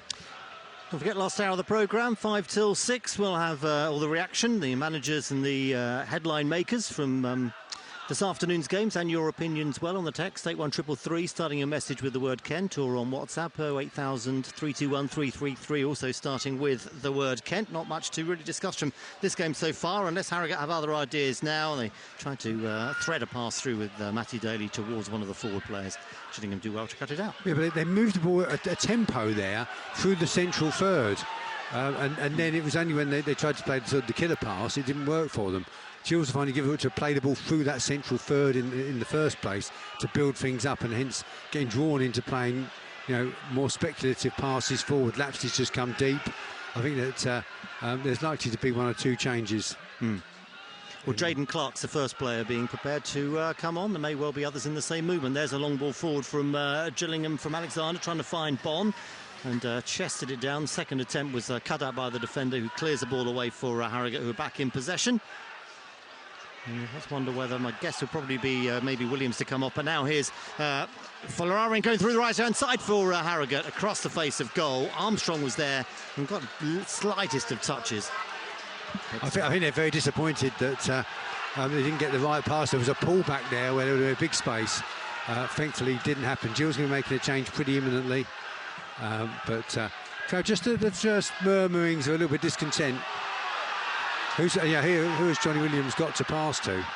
Well, exactly. Bon is trying to make himself available. That one is sort of cut out, but he does manage to thread a ball past the fullback there. There's Sean Williams. Sometimes it's actually gone out of play, and they're booing because Gillingham are going backwards, but they're keeping possession. There's not really any option, and that's a bit of credit there to Harrogate for just the pressing game there. Williams tries to step over, hoping it will run through towards Bon, but Gillingham lose possession out on this near side. This will be the change, I would have thought. So Jaden Clark to come on as Gillingham's first substitute. Yeah, I think we're out to see that it's going to be Lapsley. So that will mean Williams probably playing in the 10, I would imagine, and Clark playing wide. We'll see. Yeah, that's the implication initially of the case. I think that Clark will just bring, to just stress that it's not Max Clark, by the way. Oh yeah, coming on. It's Jaden Clark. But he's giving the advice. I wonder if he's actually he's giving some information to Mahoney. But he'll bring a bit of impetus and a bit of energy to Gills possibly, which may not be a bad thing at the moment. And Gillingham are in possession there with Colin Masterson to Shadrach Oji. Remember, Max Ema left on the bench today. But these are exactly the situations where Gills have a problem. Well, now it's a chance now, and Jaden Clark got away from his man there, and he puts the man on his backside and tries to go around him a second time, gets the square ball in, does well there, cleared away though, but the first bit of excitement for the Gills fans to get excited about for some time. Here's Jaden Clark again, just didn't control it, gets it back at the second attempt. He's got a chance now, but going away from goal there is Mahoney, who will just try and get a square ball there towards Johnny Williams. Johnny Williams will have to play that back and can't keep possession, and Harrogate bring the ball away, and a foul there with a yellow card there for Sean Williams. I would have thought yes, definitely. Can't be too many complaints about that one. Free kick to Harrogate. Another incident at Dover at Crabble. Matt Gerrard, tell us what's going on. Weymouth are down to 10 men now as well, Matt. It's the captain, Tom Beerish. He's booked in the first half. He's been sent off for this new rule of time wasting. I think he took 10 seconds longer than the referee wanted for a throw inside his half. So he's down to 10. First 10 minutes or so in the second half, it's all been Weymouth, but at least we're back to level terms on the number of players. On the pitch, it's still Dover 0, Weymouth 2. I'm assured that St Albans have now scored at home to Dartford. Mitchell Webb with that goal. A terrible start of the season for Darts in National South. Things, I was going to say heating up, it wasn't a pun intended, but getting a little more lively here at Gills against Harrogate. Almost an hour gone here on BBC Radio Kent Sports Hub. Yes, Jaden Clark's introduction has certainly put a little bit of energy into the Gillingham side. As soon as he came on, started running at players, which we haven't really seen much of from the Gillingham side so far. As you say, we're at the hour mark and still 0-0. Yeah, I just think that one of the things that he does need to improve in his game is it's not so much going past people, but it's that final ball when he pulls it back. There are occasions where he doesn't quite pick somebody out. He's hoping perhaps someone's going to be under it, whereas he perhaps needs to make sure someone has got a real chance of getting on the end of it. Well, that was a long ball, which the intention of Johnny Williams to try and win a header, which he wasn't necessarily going to do due to his height. As Mackenzie slipped up there, and Harrogate winning possession back just on the halfway line. It's Daly trying to go forward there. There's Odo with a nice little ball there towards Armstrong. He's being forced down by the corner flag by the Gills defence, but he not really got too many options. But he's just going to hold play up, and challenge goes out of play. Harrogate getting a throw in, about level with the penalty area on that left-hand side for them. Yeah, that's decent forward play. I mean, he's in an absolute cul-de-sac. Hold on to it, draw a challenge, get yourselves a throw in, keep yourselves high up the pitch. It's Levi Sutton now getting up to Ramsey on the right-hand side. Ran into Malone, or Malone put himself in a position to stop him going forward. Oh, that's a card. That's a yellow card. That's just stupid. You know the rules, and that is the Sutton fullback Ramsey who gets a yellow card for sort of kicking the ball a little further away from Malone than he wanted it. Yeah, I don't think there can be many complaints. But we just heard about the sending off at Dover. It's something like that just gets you a silly yellow, and next thing you do make a wrong challenge, and you can get yourself sent off. But that injection of the substitution just brought a little bit of impetus to Gills, and if we can get him involved, and he's perhaps the one player that looks like he will go past people. You've also got to wonder whether perhaps Ashley Naddison might be introduced soon. We're not quite sure on the fitness of Tom Nichols. He is a named substitute today, but whether there's much intention of him I think coming on. There have been a few bumps and bruises for the players in the forward positions anyway, so it will be a little bit of a balancing act. Maidenhead have got a goal back at Bromley. Not sure it's going to make a difference, but there's still a while to go in that game. Bromley 4, Maidenhead 1, Chankazimba with that one. And here at the Priestwood Stadium, it is Gillingham 0, Harrogate 0, just past the hour mark in this game. Still waiting for Gillingham's first shot on target. Harrogate did have a fairly tame effort, but probably Gillingham have actually come nearest to scoring of the two sides. The scramble in the goal mouth that hit Scott Malone and then just dribbled wide just as the first half was coming to an end, and it's Gillingham in possession now. Jaden Clark trying to run around, trying to get into space, but it need an impressive pass from Oji to find him. He's going to try the diagonal, find Shea Alexander. Does he find him? No, over the top of him, and finds instead a man in the crowd. Disappointed with himself there that he's put too much on that. But again, this is something that Gills do find difficult, and that's we're hoping that someone like Mahoney was going to be the player that would sort of help unlock things for us. We get the ball with our same possession of our centre backs, the opposition of everyone behind the ball, and say, well, you produce a little bit of quality through midfield, and we are finding that difficult. Gillingham getting possession back there from that throw, but looks like Harrogate going to get that now. That's Daly with the ball there towards Odo on the right-hand side. Sure, that's going to be another card. Caught by Masterson, I think that is. Is it Masterson or Alexander? It is Connor Masterson. Yeah, I don't think he's got too many complaints about that one. I think he knew what was coming there, unfortunately, and it's that man Odo again. He's causing problems, isn't he? He's got a little bit of pace, and again, like Jaden Clark, he's perhaps his there are two players on the pitch now that look like they might go past somebody. Free kick for Gills to defend.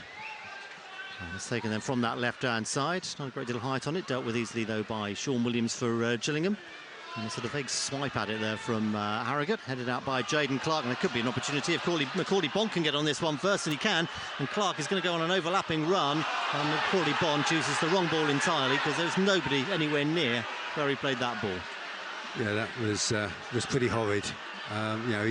He's pirouetted, he wants to play the ball down the line for Jaden Clark to run onto, didn't get his feet organised. Double change for the Gills.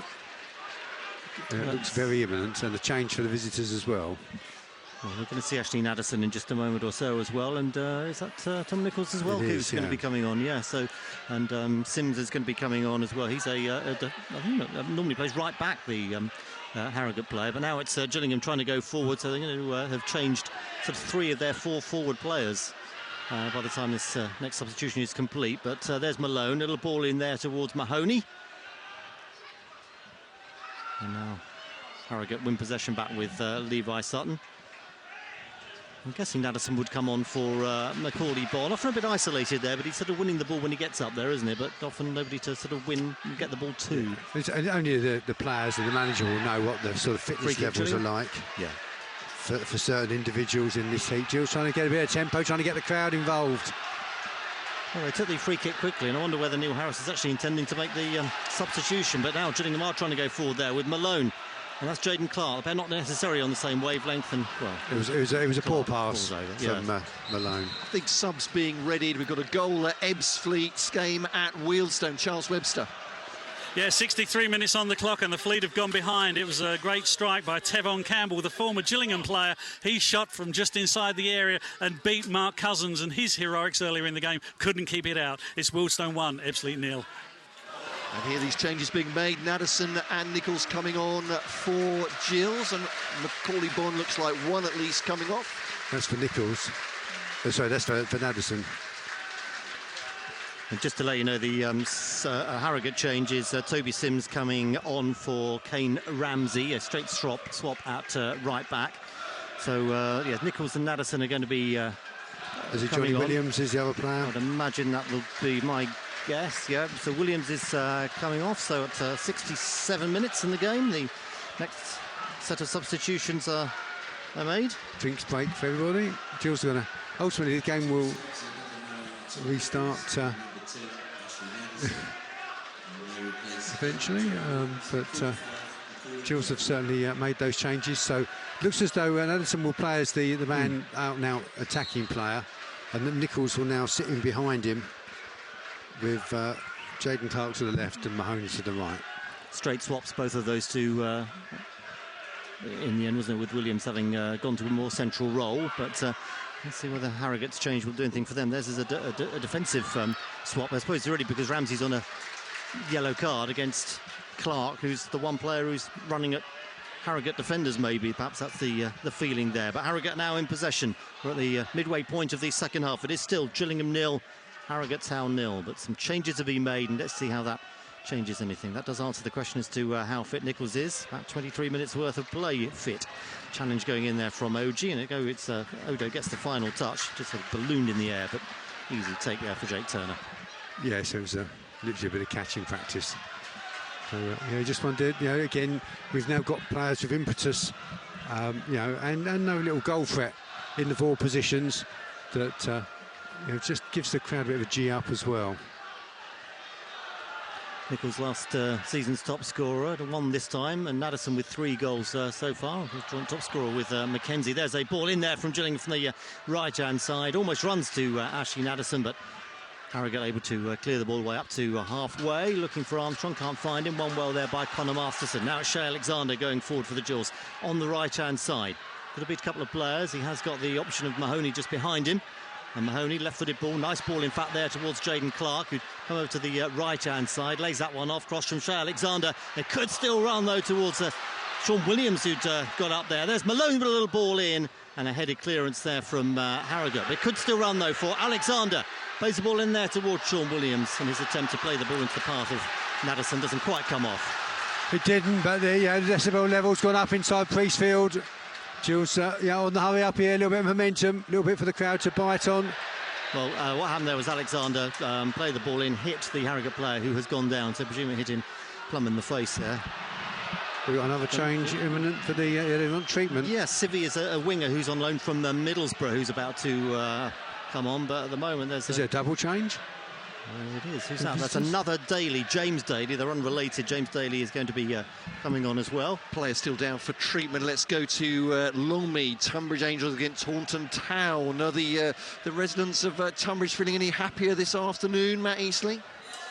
No, they're positively revolting, Matt, and so they should be, because Tunbridge Angels are performing appallingly this afternoon and then losing by 3-0. And it's yet another mistake, this time by Cody Lyons-Foster, robbed by Nick McCooty, just come on as substitute. And he just drew Johnny Henley to him, slid the ball home. Tunbridge Angels 0, Taunton Town 3. I wasn't being cute there. I honestly didn't know which way that goal has gone. But, yeah, we are 3-0 down at Taunton, having a great start to the season. Never mind that. Player still down on the far side, having been hit by a ball coming in from a Gills player. It's a Harrogate player. There's some concern over him, actually, on the far side. Drinks being taken here. And we will have a couple of Harrogate substitutions, I think, but just needing to be careful, I think, with that player on the far side. Medical staff going over to him now.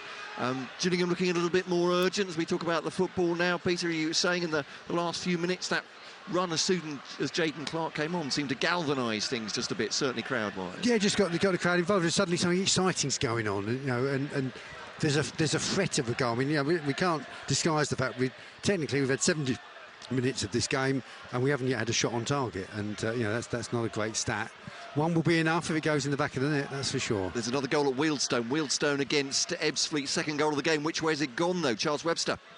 66 minutes, it's Ebbsfleet who've scored. It was a corner from Craig Tanner, the substitute, delivered perfectly for Josh Wright to score with a header, a firm header, his first goal of the season, and maintaining Ebbsfleet's record of scoring in every game. It's Wealdstone 1, Ebbsfleet 1. Name rings a bell. Josh Wright. I can't remember where he used to play. Maybe here at Priestfield. So, as I said, still some concern for the player on the far side. Was it a ball struck hard, hit him in the face, did it? It was a concussion.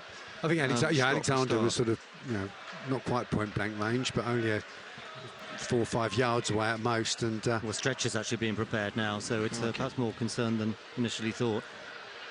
For Lauren, it's the player down, by the way, the wide player. It certainly looked like, to me, that the player was conscious, but they're being very careful, obviously, with this concussion check, and presumably trying to protect the spine as well. Exactly. I mean, the spinal column and the neck, obviously, if his head's been sort of, you know, jerked back, as it may well have been by the impact, you know, you need to be careful, because obviously however much we talk about, you know, how important football is, you know, any sort of spinal injury can be pretty calamitous. Yeah, absolutely. It's a day at work for these guys as much as anything else, isn't it? And where are we? League 2, some scores here. Accrington 0, Mansfield 2, Wimbledon 1, Stockport 2, Colchester 1, Tranmere 0, Crawley 3, Newport 1 now, Forest Green Rovers 1, Crewe Alexandra 3, Gills 0-0 with Harrogate here, MK Dons 1, Notts County 1, Salford City 1, Walsall 1, Swindon 4, Sutton 2 and Wrexham 1, Doncaster 1. I thought they were just going to walk away with this division, but there we are. Tongue-in-cheek, firmly. Is that Notts County or Wrexham? Well, Notts County are leading, as you said, we're leading to start the day. Swindon Town, as I said, the main scorers at the moment, though Crewe Alexandra 2 have a 2-goal lead on their opponents, Forest Green Rovers as well. And our feature games, you just heard Ebbsfleet getting back into the game against Wealdstone 1-1 in the National League. That's a commentary via the BBC Sport website. And at Bromley 4, Maidenhead 1 at Hayes Lane. The reports to come at full time of that one. Tunbridge 0, Taunton 3. Another online commentary game, if you can bear it, Tunbridge fans. And Dover 0, Weymouth 2. The best news we've had from that for the second half is Matt Gerrard. Is it's now 10 each on the pitch. I can tell you Ireland's opening game of the World Cup has gone as expected, but if you ever heard that expression, it could be a cricket score. 82-8 against Romania. 82-8, they have won. Was that the Sri Lanka score against? It more or less was, actually, yeah, 106 all out. Thank you, Peter. Dovetailed beautifully to an 8-wicket win for England's women in the first one-day international against Sri Lanka. We'll be talking cricket in the final hour of the programme as well, with Kent restarting their county championship campaign with 3 games to go, and crucial ones as well, as they're in the bottom 2, the relegation zone, hoping for a win against Nottinghamshire. That one starts at 10:30 tomorrow morning. Commentary, of course, as we do every ball of every game online, with regular radio reports as well tomorrow from Canterbury. We're not talking about football here because this has been a lengthy stoppage for the Harrogate player on the far side, and obviously good to see they're taking every precaution, but it has taken time. Crowd respectful as well. I was chatting over the game they've seen so far, and when we do get underway, it's a question really of, I guess, Gillingham trying to put their foot on the pedal, and as you were pointing out, Peter Lloyd, as well, the restarts were coming quicker as well for Gills. They weren't taking so long. They were trying to pressurise, trying to rush Harrogate perhaps out of their defensive shape. Yeah, we've got to do something to change the game, and we've brought on quite an attacking threat with the three lads that have come on are all dangerous in and around the opposition's box, and we need the game to be at a different tempo, because if it stays as it is and they've got time to get organised and get their shape, and then we get pushed into a situation where one of our centre backs is just launching a diagonal, well, it's going to probably be very difficult for us to make inroads. We need the game to be at a tempo. Get the likes of Naddison with the opportunity to run in behind. Get people like Jaden Clark in possession to take people on. Still this injury being seen to here. So let's go to Wealdstone against Ebbsfleet. I gather a penalty and a sending off. Tell us about it, Charles Webster. Yes, it's going to be Tevon Campbell to take the penalty following a second yellow card offence by Chris Solly, who's been dismissed. And Tevon Campbell, he's just about to run up on the spot. Here he comes, Tevon Campbell, and he scores! Wealdstone 2, Ebbsfleet 1. So Fleet down to 10. Fleet down to 10 men as well in that game. So with 71 minutes gone there, it is 2-1 for Wealdstone. So Fleet going behind, having actually just regained parity with Wealdstone with that Josh Wright goal on 70 minutes. Just slowing down a bit here because, as I said, this is taking some time. Yeah, the protocols involved once there's a potential neck injury, for example, or spinal column injury. We're not going to, absolutely right. We're not going to speculate on the injury. The treatment is happening on the far side. A stretcher has been prepared for the Harrogate player on the far side. Joe Piggott has scored for Leyton Orient at Exeter City today, and. There's a nice local derby for them. I was going to say. That would have been our treat if we'd been successful at Luton, wouldn't it? Well, that's true. They'd have a glamour tie in the next round away at Exeter. Yeah, and up towards the top of League One, a certain Stevenage are leading 2-1 at home to Carlisle United today. Former Gillingham manager Steve Evans, of course, in charge there. And as much as they said last season he had an injection of cash there, he's proving his worth once again, Peter, in League One. Yeah, I mean, whether obviously that'll be maintained throughout the season, we shall see. There are some big clubs with some pretty big budgets in that division, but fair play to them. They had a very good start last season, which for them and Leyton Orient, it was really all about the opening part of the season. They really built a platform that gave them a fantastic chance for at least the playoffs, if not promotion, based on what happened really in the first half of the season. And I guess he's hoping he can do something similar again. So it looks as though we're possibly heading towards an opportunity for the Harrogate player to be removed from the field of play, and obviously hoping that's all very much precautionary, and that hopefully he'll be absolutely fine. Yeah, absolutely. It's one of those things that looks innocuous at first, but obviously real concern for the Harrogate player on the far side. The ball's been kicked into his face from fairly close range. If your head gets jerked back in that situation, you have to be careful. And applause. I'd say if there's one thing that is perhaps a crumb of comfort, is that the stretcher is heading for the dressing rooms rather than the exit which is reserved for ambulances. So rather than going out through the Rainham end exit, they are heading for the corner of the pitch here. One wonders, of course, whether that was they've just made it. He's just been substituted, but one wonders whether they'd already got their double substitution ready. They may have changed the numbers. It's possible as they.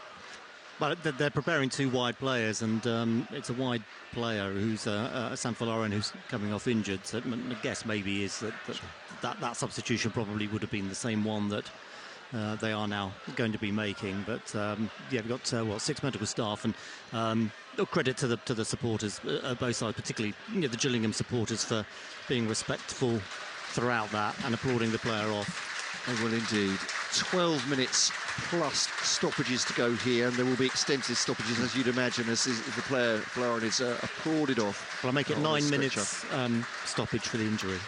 So BBC Radio Kent Sports. We will be resuming commentary very shortly. Subs to come on, taking you through the remainder of this match in League Two. I'm Matt Colby, your commentary team, Peter Lloyd, and firstly Matt Davison. We're going to resume with a throw over on the far side. And the man who's come on, by the way, James Daly, who's a wide player. And now Jeremy Civvy is also coming on as well. Did Daly actually come on? Well, maybe this is a singular substitution, actually. We'll just wait and see just for a moment or so. That's a good point. He may have actually sat down and might even be a rethink.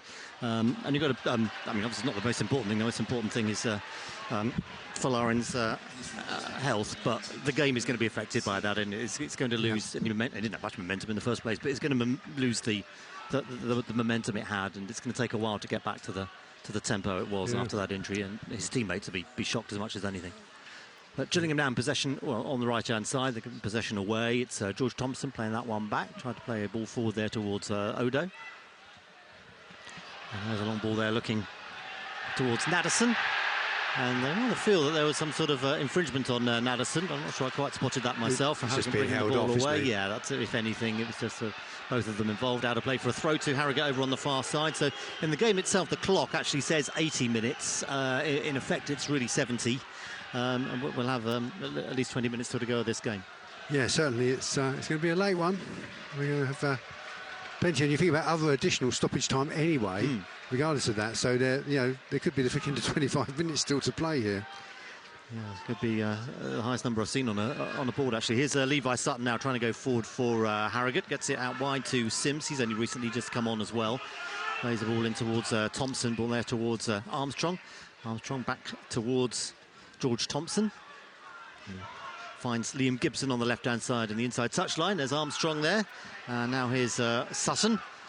He was a substitute, but he came on in the first half for another actual injury. So it's Harrogate's second injury. And there's a challenge going in there from Tom Nichols to stop George Thompson, and a chance for Gillingham to go forward. There's Mahoney on that right-hand side. He's got Alexander available on the right, but I think he probably played that too near the Harrogate defender, Gibson, who is in possession. But Deep's going to have to be careful, and that's the only thing he can do, really, and that's played out of play for a throw. Yeah, that's, Alexander's done well, really, to make something of what was a pretty ordinary pass. So Gills get a throw in. About 25 yards from the corner flag, maybe right-hand side. Looking to see, Alexander not showing much influence to hurling a long throw here. But having said that, now the other managed to come short for him.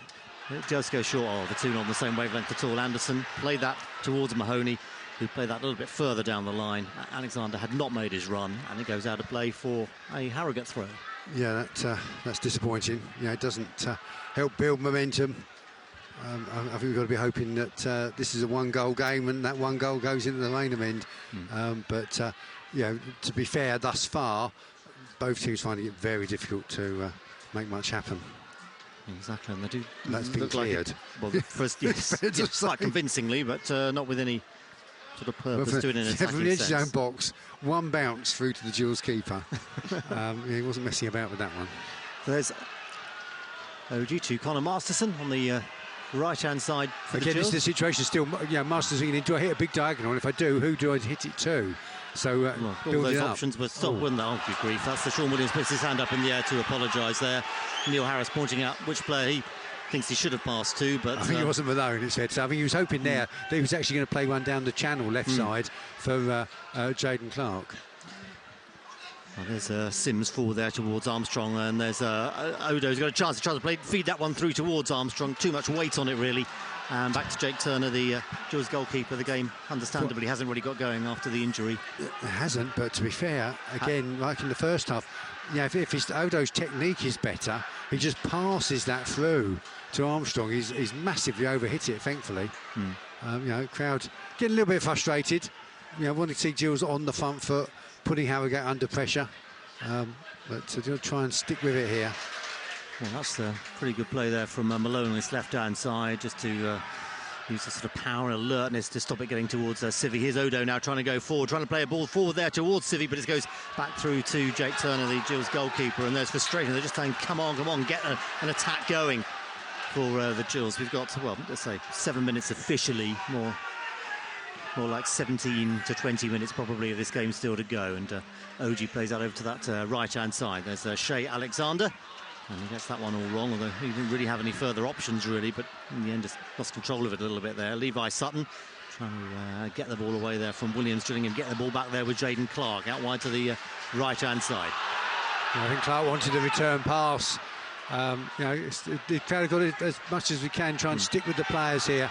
Get a little bit impatient. One goal will win this game, surely. Oji finds Malone, left-hand side. Nice little ball from him there towards Jaden Clark, who certainly got the crowd going in the first few minutes after he came on as a substitute. Plays that one back to Malone. Little return pass there towards Mackenzie. Almost runs to Malone again. Cleared away, though, this time, though, by Anthony O'Connor. And out of play for a Jules throw. Noise of the crowd comes back up again. I think Neil Harris making the point. He wants us to try and get into the wide areas. Get their defenders turned around, that Malone very nearly sort of blundered his way through there. That's Oji, ball forward there, headed out, but it could still come for Gillingham on the edge of the area with Nichols playing that one back there towards Shea Alexander. Very central, wasn't any option on the right-hand side, can only go left to Oji, to Jaden Clark. Clark now trying to run at Sims. He's got an opportunity now and he's cut out by the Harrogate defender and out of play for a corner. Yeah, a little while since I had a corner, the 8th of the game. Yeah, just a little bit of a buzz though as Clark got the ball and he was going to then take somebody on, and it wasn't the best cross, but it's been blocked out by the first man. But of course Jules get the corner and it just gives the crowd something to bite on. Conor Mahoney would take the corner from the left-hand side.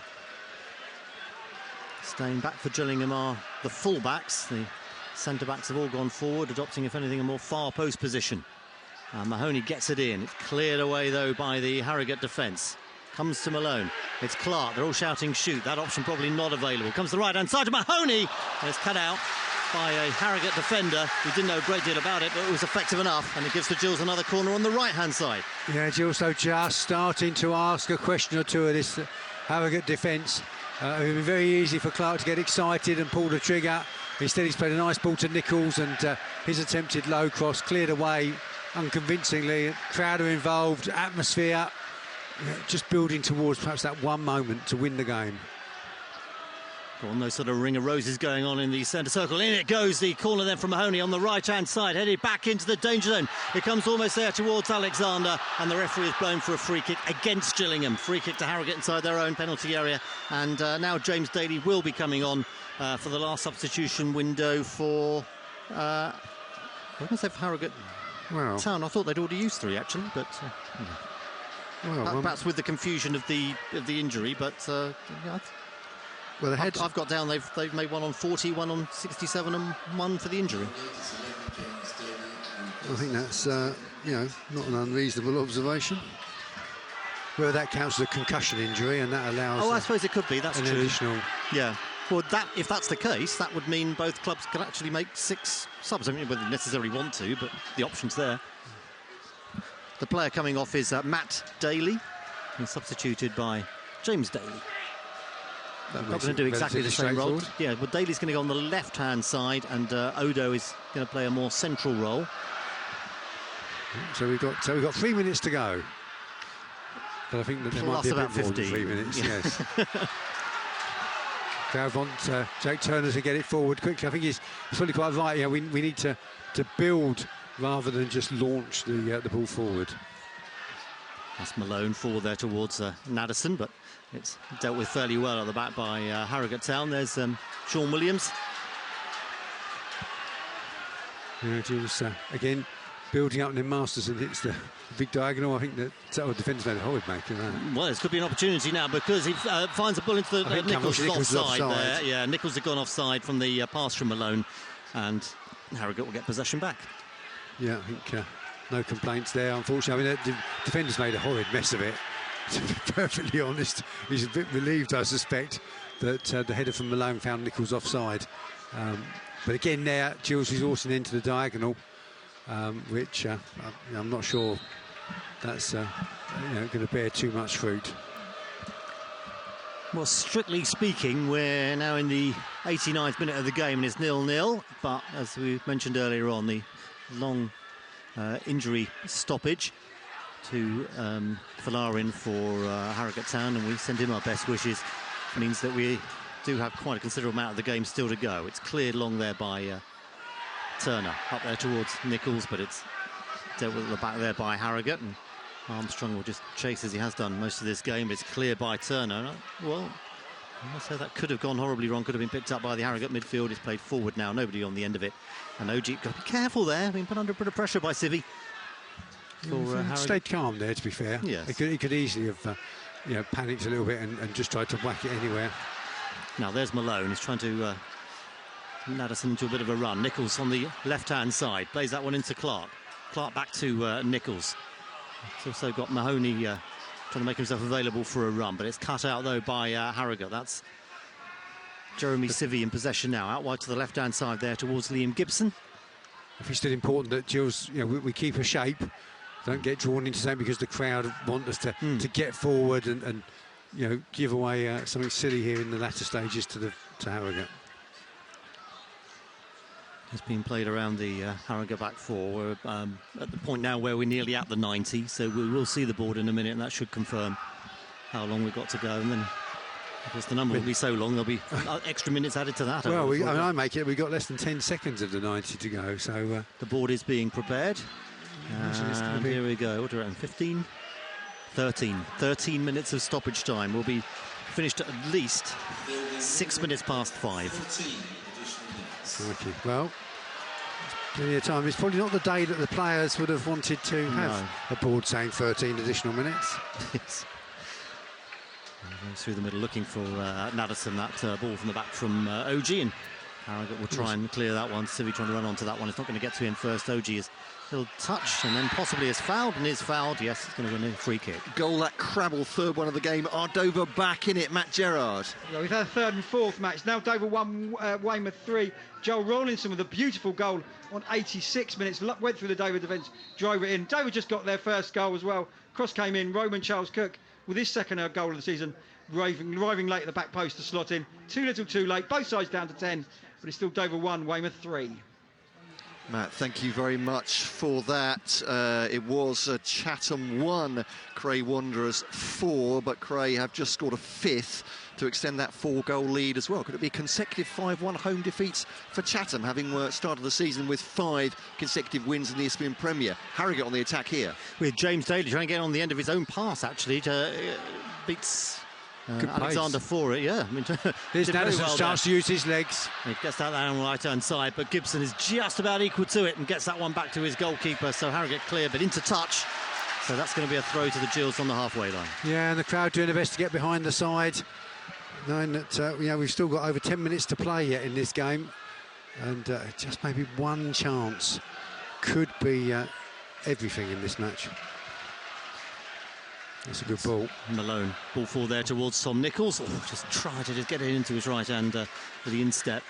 And tried to then feed it through towards Naddison and didn't quite come off for him. And goes out of play for a goal kick. It was a nicely shaped pass there from Malone, and just had a fraction too much on it for Nichols to bring it under control. So goalkeeper make sure he extracts as much time from the goal kick as possible.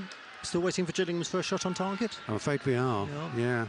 In fact, we haven't had a shot of any description whatsoever in the second half. I don't recall too many in the first half. The one that sort of hit Malone and went wide, and there was one from distance from Johnny Williams, wasn't there? And then Sean Williams hit one over the bar, I seem to remember. Malone had the shot blocked. Yeah.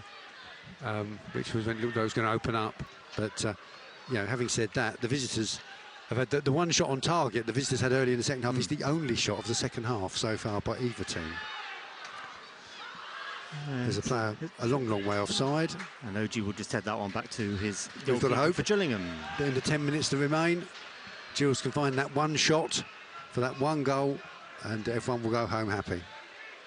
Yeah, at the moment, it's forgettable. If the Gills were to get an injury time winner, it'd be a memorable game. Well, at least the winning goal will be. I'm not sure this bit of it will be. There's a cross on the right-hand side from Alexander.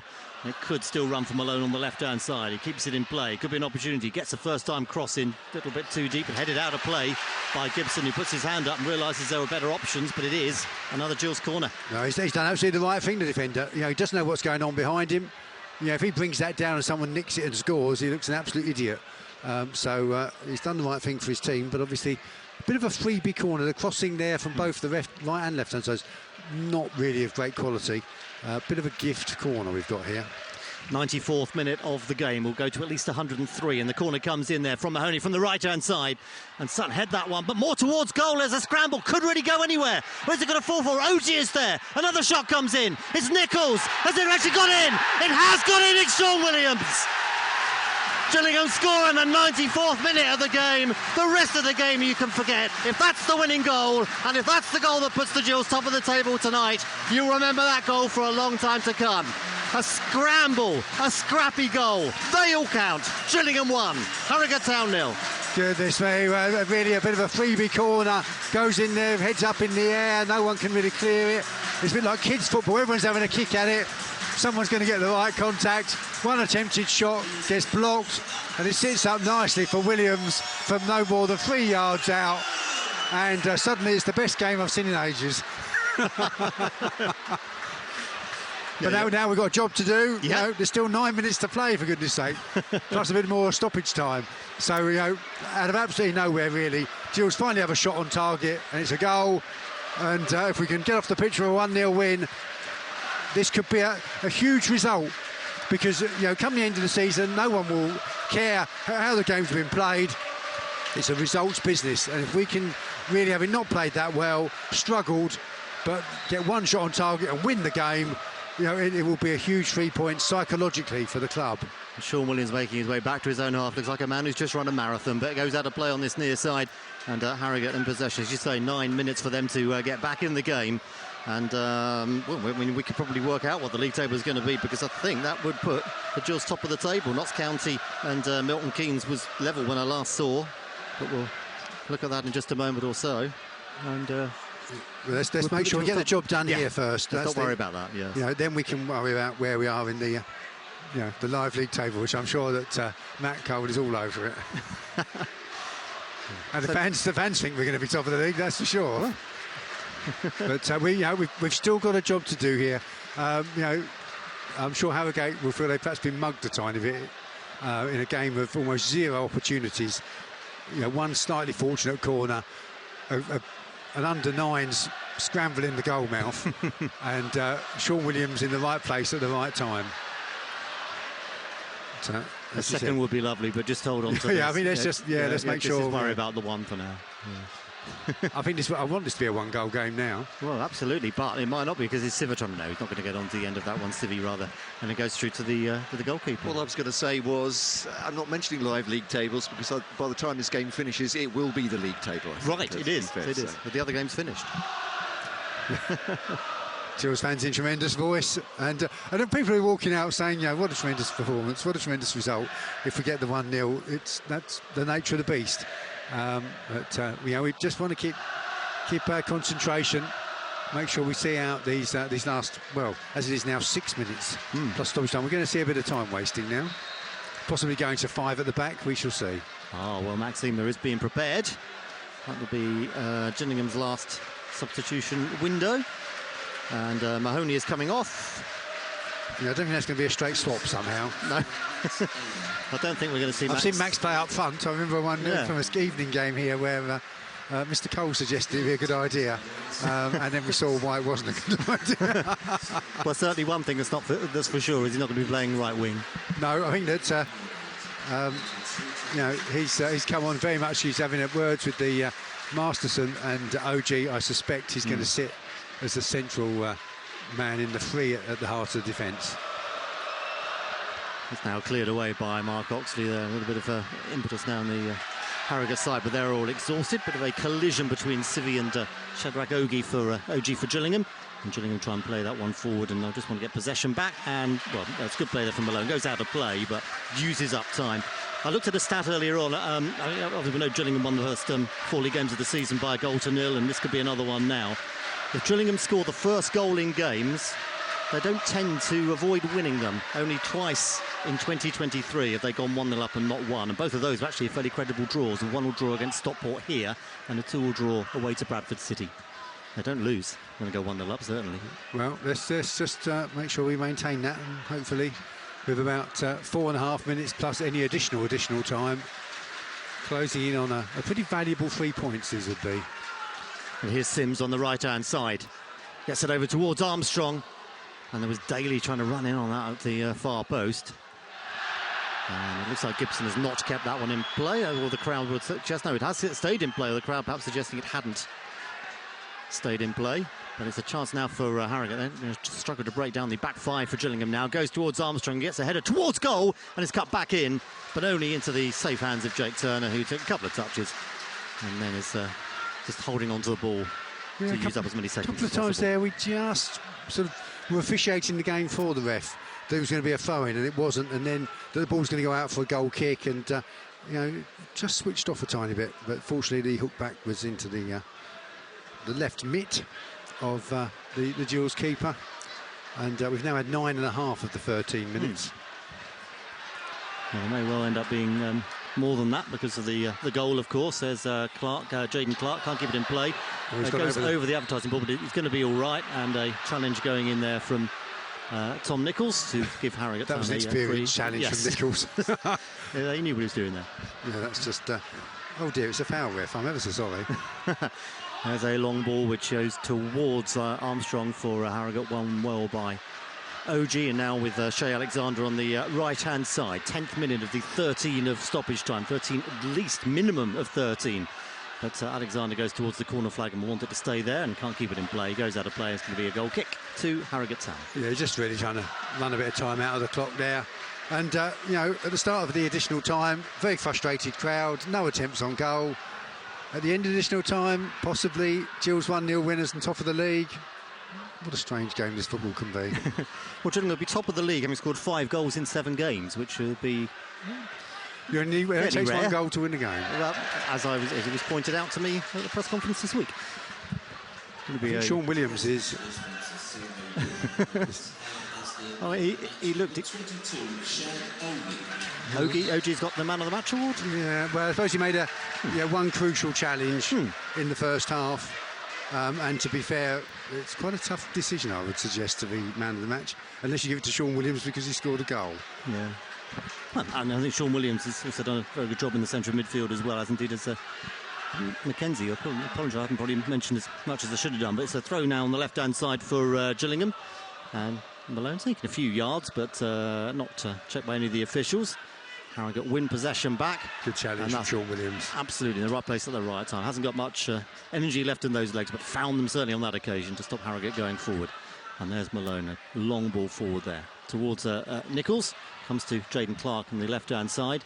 And just needed Gillingham to keep possession and go towards the corner flag on that occasion. Goes up towards Armstrong. Free kick to Harrogate on the halfway line. And rather than take it quickly and load a few players forward. We should just explain to listeners that have already rejoined us from BBC Sounds Listen Live that this game has gone long into injury time. 13 minutes stoppage time for an injury to Harrogate's Falarin. It was taken off during the second half. We're still going here with Gillingham leading by 1-0, and stoppage time, well, close-ish to it expiring. At least 2.5 minutes or so of it still to go, and it's dealt with that one. That free kick went in. It was dealt with by OG. And Harrogate winning possession back on the left-hand side. Harrogate get a ball in. No point in any appeals for a handball there, but it's the type of thing that always gets an appeal from the crowd. May have been from the 30-odd so Harrogate fans. Challenge going in there. I think there's a forwards tackle there from Addison. He's doing his best to get back on the ball, but he's challenging from behind. It's slightly unfortunate. And I just want to point out that we now know the answer to a question we posed a few weeks ago about what would happen when a game went past 100 minutes on the scoreboard. It stops. It stops at 10. So now we know it can go past 10 because it did when we played 11 minutes.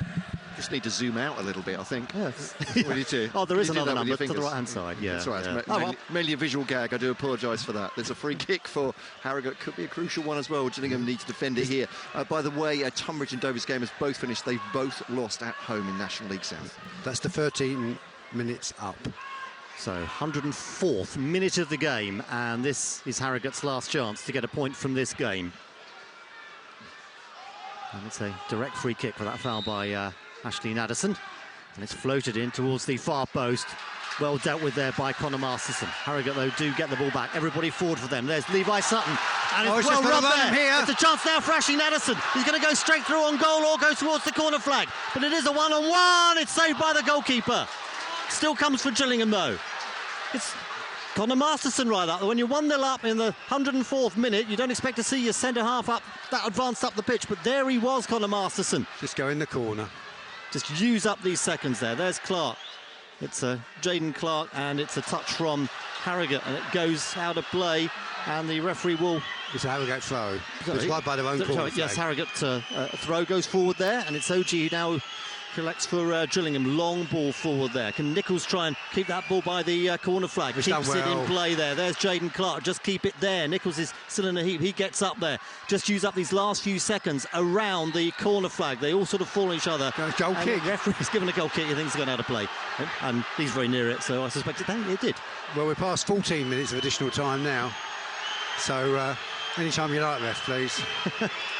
Won't be long now. Keep an eye on that referee and the whistle in his mouth. A long one forward, taken there by Jake Turner, who lies on the ball, and he's every right to do that now, because Gillingham have earned that. Well, it was hit so powerfully, knocked him off his feet. There goes the whistle. And the Gills go top of League Two. Another 1-0 win. It's Gillingham 1, their opponents 0 for the 5th time this season in the league.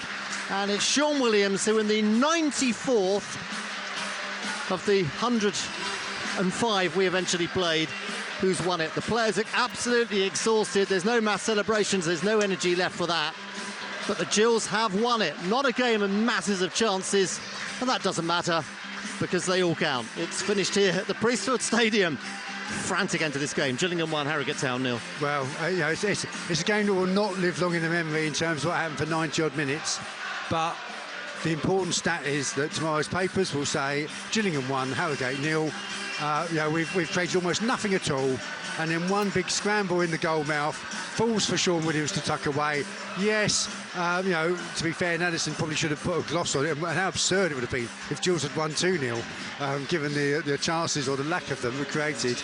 But fans, cheering to the rafters, everyone's happy, apart from the poor souls who've got to head back to Yorkshire on the far side. We've nicked a result there, but dare one say, those are the sort of results that end up being very, very important at the end of the season. It's those sort of games where you really have played pretty ordinarily, and that's being kind, created nothing at all, and you've walked off the pitch for a 1-0 win. So we'll take that, thank you very much. And, well, top of the table, what can I say? I think there's still the small matter of, 39 games to play yet. Yeah, it's what is still a live league table, Peter, but the other 2 live games will have no effect on Gillingham being top of the table tonight, the 9th of September.